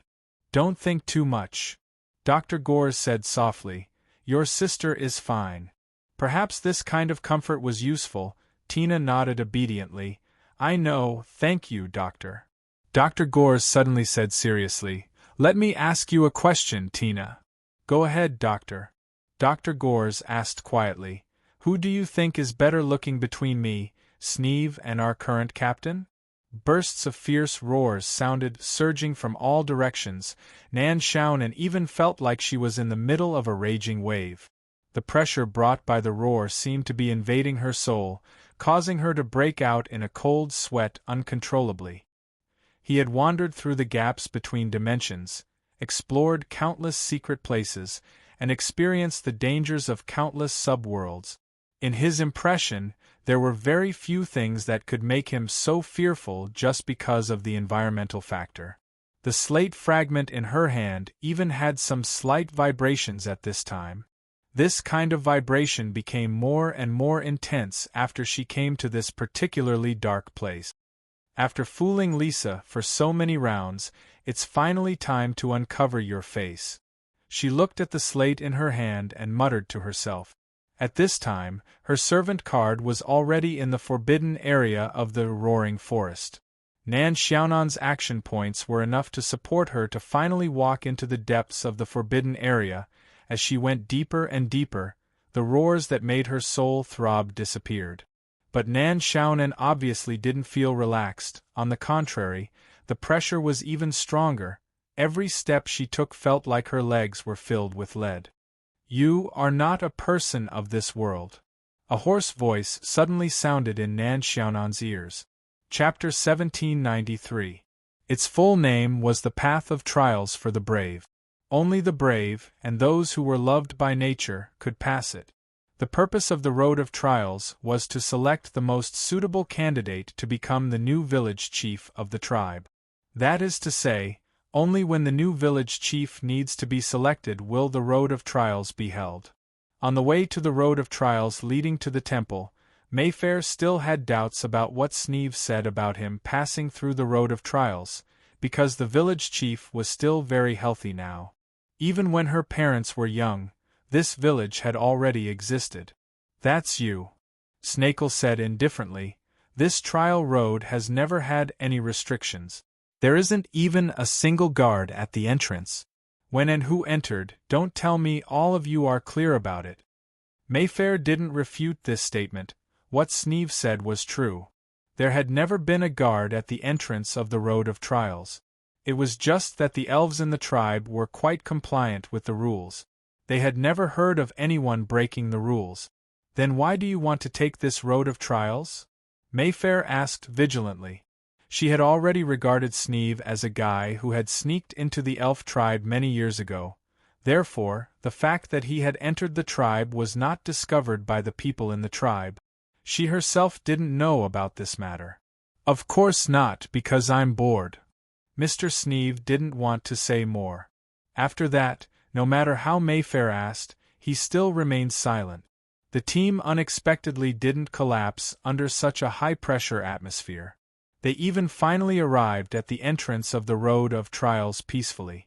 Dr. Gores felt that this seemed to be a special existence like a magnetic field. Although the atmosphere was so anxious, The existence of this magnetic field could always make the volcano that should erupt at any time in a delicate balance. You wanted to scold someone and find someone to fight, but you couldn't find the reason or the person to scold or fight. You had to hold it in quite a lot. This was probably the feeling. Although it was called a trial, it didn't look like a dangerous place from the outside. It was just an ordinary mountain road. However, on the other side of the hill, usually, when the elves of the elf tribe went to the temple to worship, they would take the mountain road facing the village. There are 3 guards in total. Sneeve looked at everyone and said, "It's a test of bravery, intelligence, and spirit respectively. The first guard is relatively easy to deal with. There shouldn't be any problems in terms of strength." Of course, there was no problem. The gardener, the doctor and the maid all looked at Luochio. They had seen Boss Luo's power along the way. Even though he had never seen his combat skills, he had always settled the battle with a single sword strike. It was probably because those demons were too weak. If the opponent's strength was slightly higher, he would probably be able to see the combat skills of this temporary captain. "Let's go up," Boss Luo said indifferently. "It seems that the sun is about to set." With that, Boss Luo took the lead and stepped onto the mountain road, the trial road for the brave ones. Mayfair followed closely behind, not for any other reason, but because she subconsciously felt safer doing so, although she didn't know why. It was a very strange feeling. Dr. Gores and the other 2 followed behind easily. They probably fully acknowledged the strength of their temporary captain. "Speaking of which, I heard that you were a master at that time," Dr. Gores suddenly said. "So, the person who cleared the trial road was actually your servant, not you. Is there a difference?" Sneeve said indifferently. He would carefully discuss with me what he experienced in the chessboard. "Even if I haven't been to this place, I know everything clearly." Dr. Gores smiled. "Even if you see it with your own eyes, it may be false. Have you ever thought that the servant in the chessboard can also deceive the master outside the chessboard? What's the benefit of this kind of deception to the servant itself?" Sneeve sneered. "Let the master lose the game and let himself be buried in the chessboard? Why don't you deceive Nelson?" "Guys, let's not talk about this. Have you noticed that we seem to be getting farther and farther away from them?" Ms. Maid suddenly asked at this time. Gores and Sneeve looked forward at the same time. Since they entered the trial road, they had been following Boss Luo and Mayfair closely. At most, they were 5 or 6 steps away from them. But at this time, the distance between the 2 sides was at least 11 or 12 meters. Did they speed up? Dr. Gores couldn't help but frown, and then his face slightly changed. Because the distance between the 2 sides increased again. It increased by nearly twice. Then suddenly, a thick fog appeared in front of them. In the thick fog, Boss Luo and Mayfair directly turned into 2 light gray shadows, and finally disappeared in the blink of an eye. Even then, the thick fog spread again and directly surrounded the 3 of them. They couldn't even see what was close at hand. "No, there's a problem with this road." Dr. Gores instantly reacted. "Sneeve? I don't know." A trace of doubt flashed in Sneeve's eyes at this time. "Gerald didn't mention the thick fog to me at that time." He went up along the trial road and soon met the first guard. Although it took some effort, he finally defeated it and continued to move forward. "There will be no thick fog on this road." "So you want to tell me that this trial road is keeping pace with the times and there are new changes after you passed it?" Dr. Gores pulled out his dagger at this time and looked around, saying angrily, "Master Sneeve, the times have changed. Something is approaching." Sneeve didn't bother to pay attention to him, but he also took out his weapon and was fully alert. "Over there." Ms. Maid pointed at a direction at this time. In the thick fog, a huge black shadow that was 3 times their height was walking slowly at this time. As it walked, its heavy footsteps even made the ground tremble slightly. Suddenly, a strong wind came. A huge strip-shaped black shadow suddenly smashed toward them at this time. Bang! "Mr. Luo?" Did you hear anything? Mayfair asked with a nervous face at this time. She didn't know when the thick fog appeared around them. Even when she looked at Luocchio, his face was a little hazy. In addition, Mayfair had already discovered that they were separated from Gores and the other two, so they were now waiting in the same place, hoping that Gores and the other two could catch up with them. It was reasonable to say that they wouldn't get lost on this mountain road all the way up, but looking at this degree of thick fog, Mayfair was really uncertain. I heard it. Boss Luo smiled at this time. I heard your heartbeat, it's a little faster. Me? Mayfair couldn't help but feel her heart suddenly jump. I'm just a little nervous. I think so too. Boss Luo opened his palm. At the center of his palm, there was a beautifully wrapped small object at this time. Mayfair didn't know what this thing was, but she had a very sensitive sense of smell, so she said subconsciously, "What is this, candy? I smell a very sweet smell." "This is a milk candy. Luocchio gave it to Mayfair. It can help you." Mayfair took it subconsciously, opened the candy wrapper, and then put the pure white milk candy into her mouth. "It's so sweet, but it really feels better, it's really amazing," Boss Luo said casually. "I think we'd better keep moving forward, maybe the fog will disperse a little in front of us. Or maybe they've already walked ahead of us, but because the fog is too thick, we didn't notice them walking in front of us." "Okay." Mayfair nodded.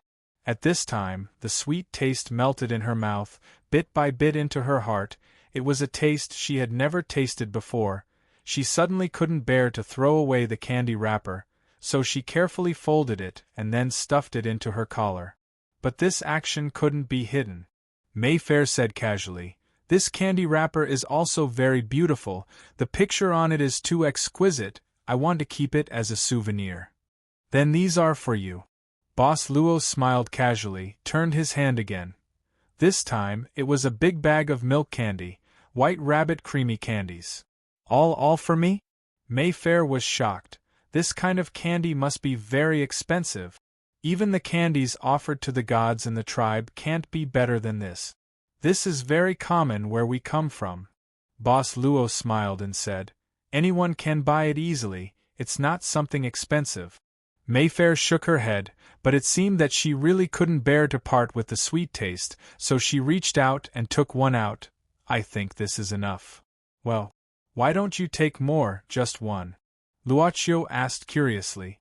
Mayfair held the candy in her hands in front of her chest, softly said, "Because it will become a kind of expectation.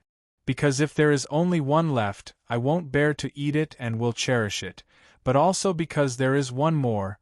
This can let me know that when I miss this sweet taste, I still have a chance to relive it. My mother told me that only limited things are worthy of learning how to cherish." Boss Luo's eyes had a hint of a smile. "But this kind of thing is really everywhere in our place, we can even produce an incalculable amount every day." Mayfair chuckled and said, "Even if that's the case, I only want this one. Besides, if I have a chance to leave the forest in the future and go to the outside world, I can easily obtain it according to what you said. Well, there seems to be one more reason to leave the village. She was an elf, one of those beautiful elves in the legend." "Do you really want to leave the forest?" Boss Luo asked in a low voice at this time. Almost without thinking, Mayfair nodded her head. The moment she nodded her head, her heart suddenly began to beat violently. She felt as though something was surging towards her from all directions, causing her to feel as though she was suffocating. Mayfair's face instantly turned pale, her lips trembled as if her throat was being squeezed. But this feeling suddenly dissipated with Boss Luo's sigh like a receding tide. Mayfair relaxed at this time and directly fell to the ground with her legs weak. "That was close, I almost couldn't hold it in."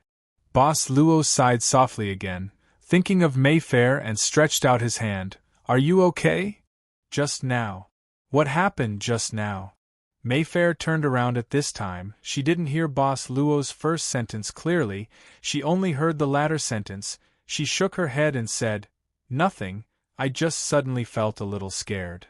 She grabbed Luoccio's hand and stood up. then softly said a word of thanks. "Why don't we rest here for a while?" Luaccio let go of her and then suggested. Mayfair pinched her fingers lightly, then put them down, shook her head and said, "I'm fine. Let's quickly move forward and see if we can walk out of the thick fog first. Oh right, there's something I've always wanted to ask you, but it's inconvenient with so many people around." "What is it?" Mayfair looked at Boss Luo's shoulder and asked curiously, "Why do you always have this elf with you?" "She's lost," Boss Luo said indifferently. "She wants me to help her find the way back. But I haven't promised her." Mephistopheles opened his mouth, his face full of doubt. "Haven't promised her? What the hell? You're not from this world." When this hoarse voice sounded in Nan Xiaonan's ears, this demon, virtuous girl of the subworld instantly exploded. "Of course I'm not from this world." Nan Xiaonan snorted coldly. "Where did this bastard come from? Let me tell you, if I wasn't unlucky enough to come to this damned place, I wouldn't have the fields I have now. Let me tell you, I grew up scared. Do you dare to fight with me in the void? I can blow you to death with a breath." The hoarse voice fell silent. Nan Xiaonan crossed her arms and snorted, "I'm tired of walking. No matter what you are, I'm annoyed now and don't want to go forward. If you want to, come out and stand in front of me, or I'll turn around and leave."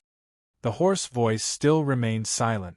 Nan Xiaonan didn't say anything and directly turned around and walked back the way she came.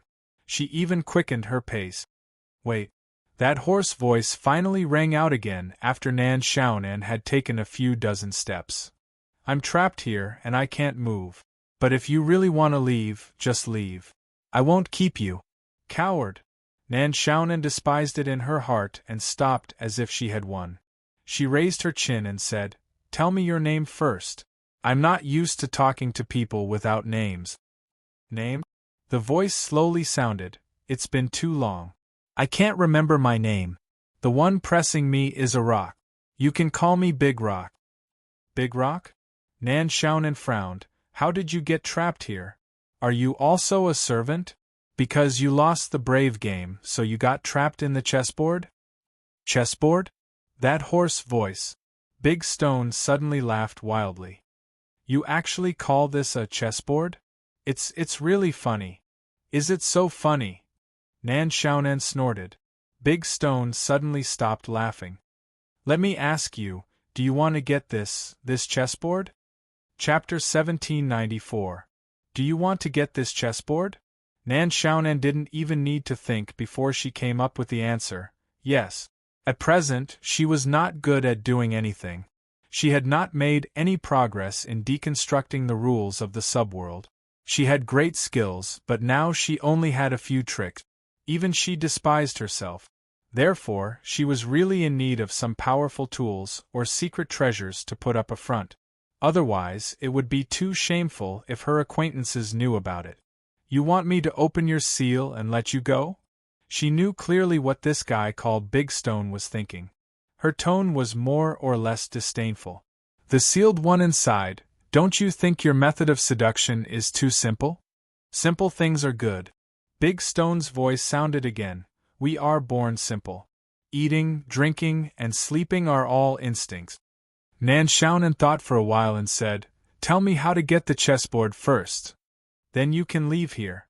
Big Stone's voice floated again. "Actually, since I was sealed here, I have been prepared to never leave. If I can leave, it will be my fortune. If I can only stay here, it will be my fate."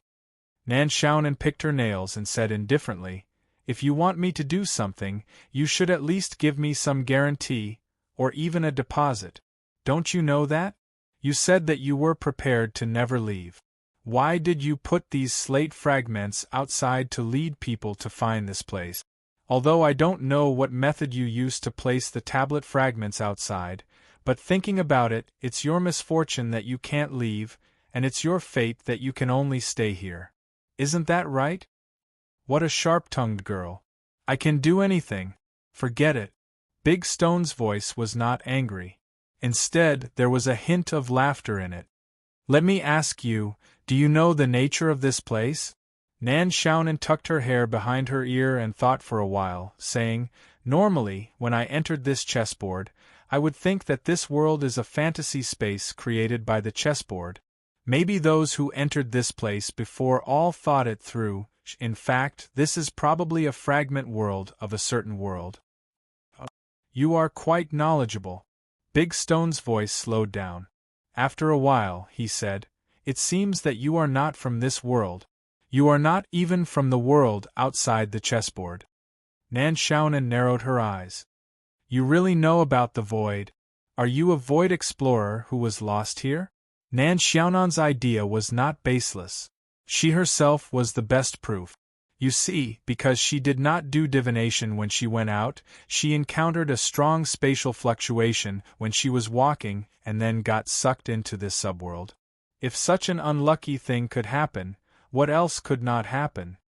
I don't want to talk about what happened before I was sealed, but I can tell you that I was not sealed here to explore," Big Stone said slowly. Big Stone said slowly, "The world you are in now is actually a fragment that was peeled off from a world of the demonic laws.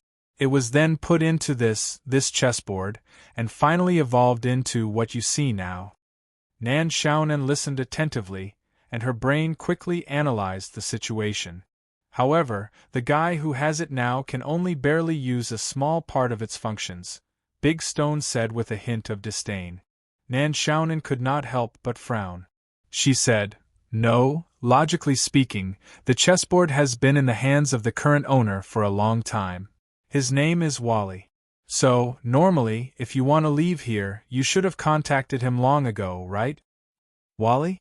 I never cared about this guy's name," Big Stone said indifferently, "because from the moment he got the chessboard, I knew clearly that no matter how hard he tried, he could not touch this, the real core of the chessboard. His bloodline is not right, and he can't even meet the minimum requirement." Nan Xiaonan was surprised. "You mean, my bloodline is right? The slate in your hand is the best proof." Big Stone hummed softly. "Although there's almost nothing shallow about it, no matter what, he's still a descendant of her. You may be the most suitable candidate, but compared to this, what's his name again?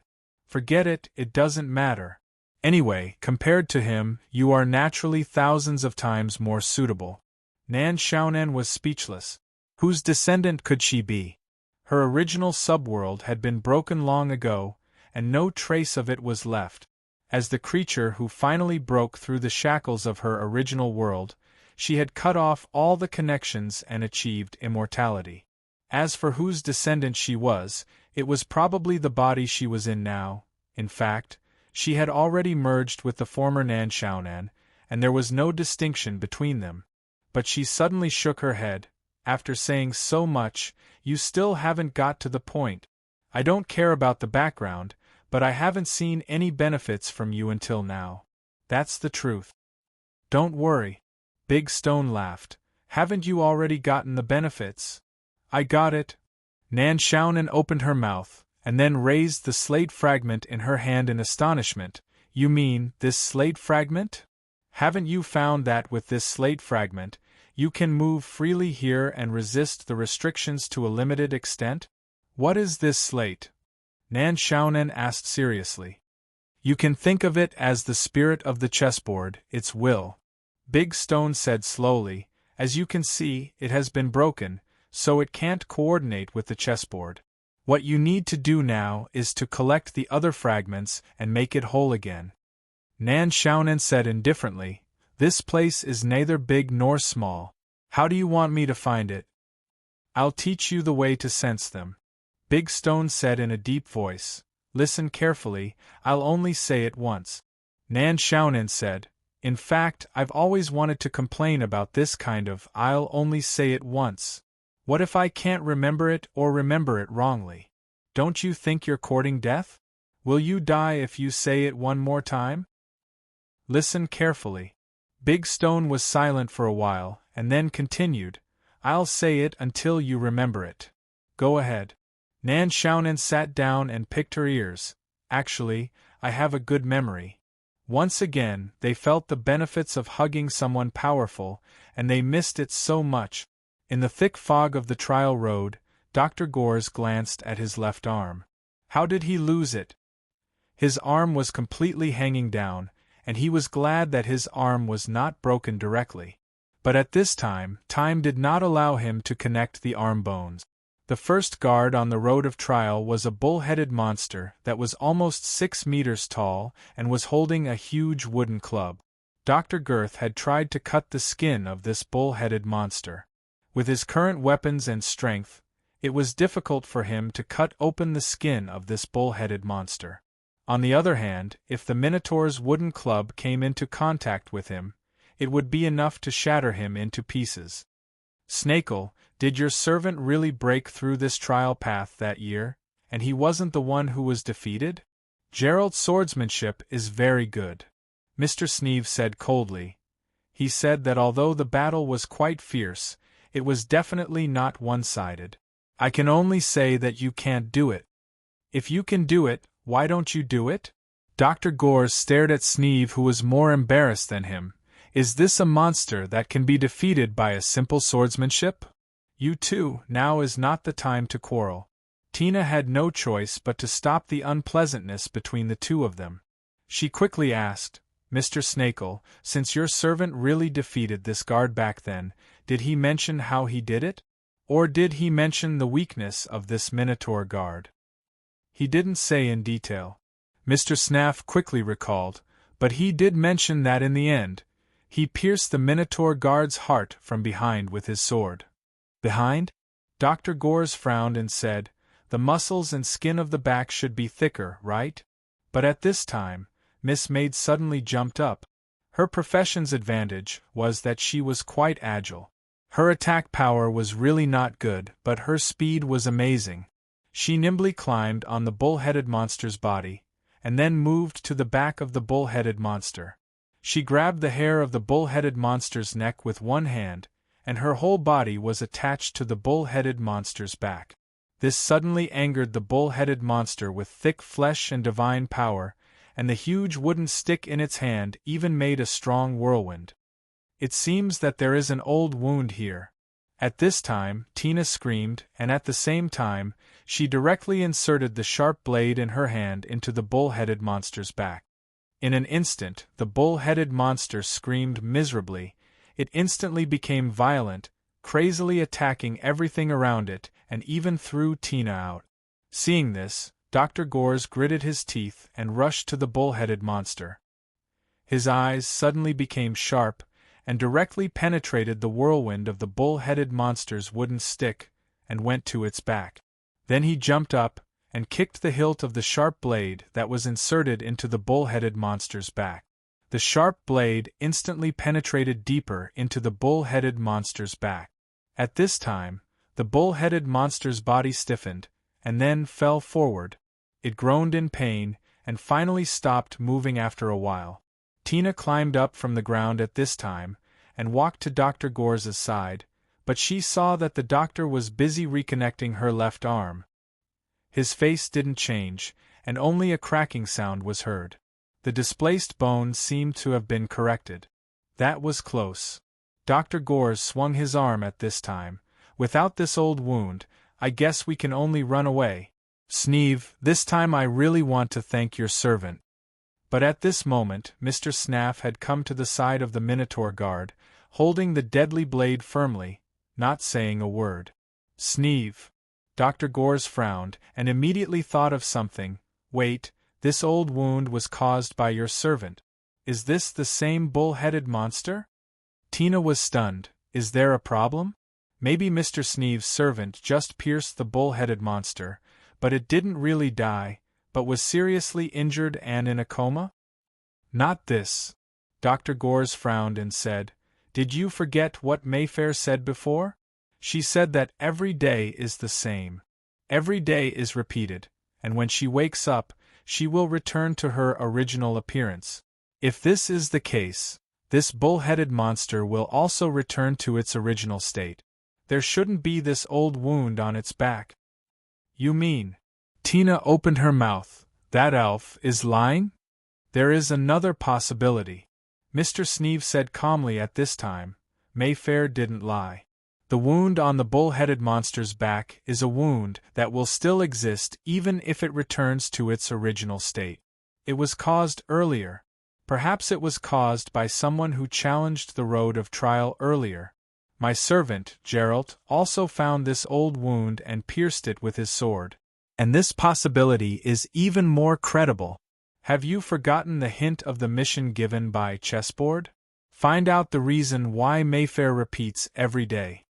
Dr. Gores shook his head. I also hope so. He suddenly felt that his mouth was dry, and he subconsciously looked around, but it was difficult to distinguish the surrounding white. But he could still feel the way up. Anyway, we passed the first level. The doctor thought for a moment and said, We are now separated from the temporary captain. Looking at the thick fog, it is probably unrealistic to meet him. We can only go down this path. If it goes well, maybe we can meet him in the second level. To be honest, the next two levels are also battles, right, Sneeve? The second level doesn't need to fight. Sneeve shook his head and said, It is a maze, a place to test wisdom. A maze? Dr. Gores nodded. It's just a maze. I have a good memory. The little elf on Boss Luo's shoulder later flew to Mephistopheles' shoulder. Probably because Mephistopheles, as an elf, had a scent that the little elf liked. From time to time, Mayfair would use her fingers to tease the little elf, a sweet smile on her lip. Speaking of which, we should have walked for a long time already. Mayfair was confused. I heard from the elders in the village that as long as we enter the trial road, we will soon meet the first guard. But why haven't we met it yet? Maybe. Boss Luo thought seriously. It has something to do and left. Or it is resting. Puff. The elf lady couldn't help but laugh out loud, which made her look more beautiful. She said with a smile, If so, I hope it will come back later or rest more. It would be best if we can finish the trial road smoothly. The fog here seems to be thinner. Wow, the road ahead can be seen more clearly. The two of them quickened their pace, and soon walked out of the area shrouded in fog. Then, Mayfair froze in place and even covered her mouth. Temple? Mayfair pointed to the front in disbelief. How did we get to the temple? Where is the trial? This was indeed the temple. The elf tribe wouldn't mistake this place, but this was behind the temple, which was the end of the trial road. Did she really successfully complete the entire trial? I was just saying it casually. Hashtag. PS. As usual. Don't wait. ..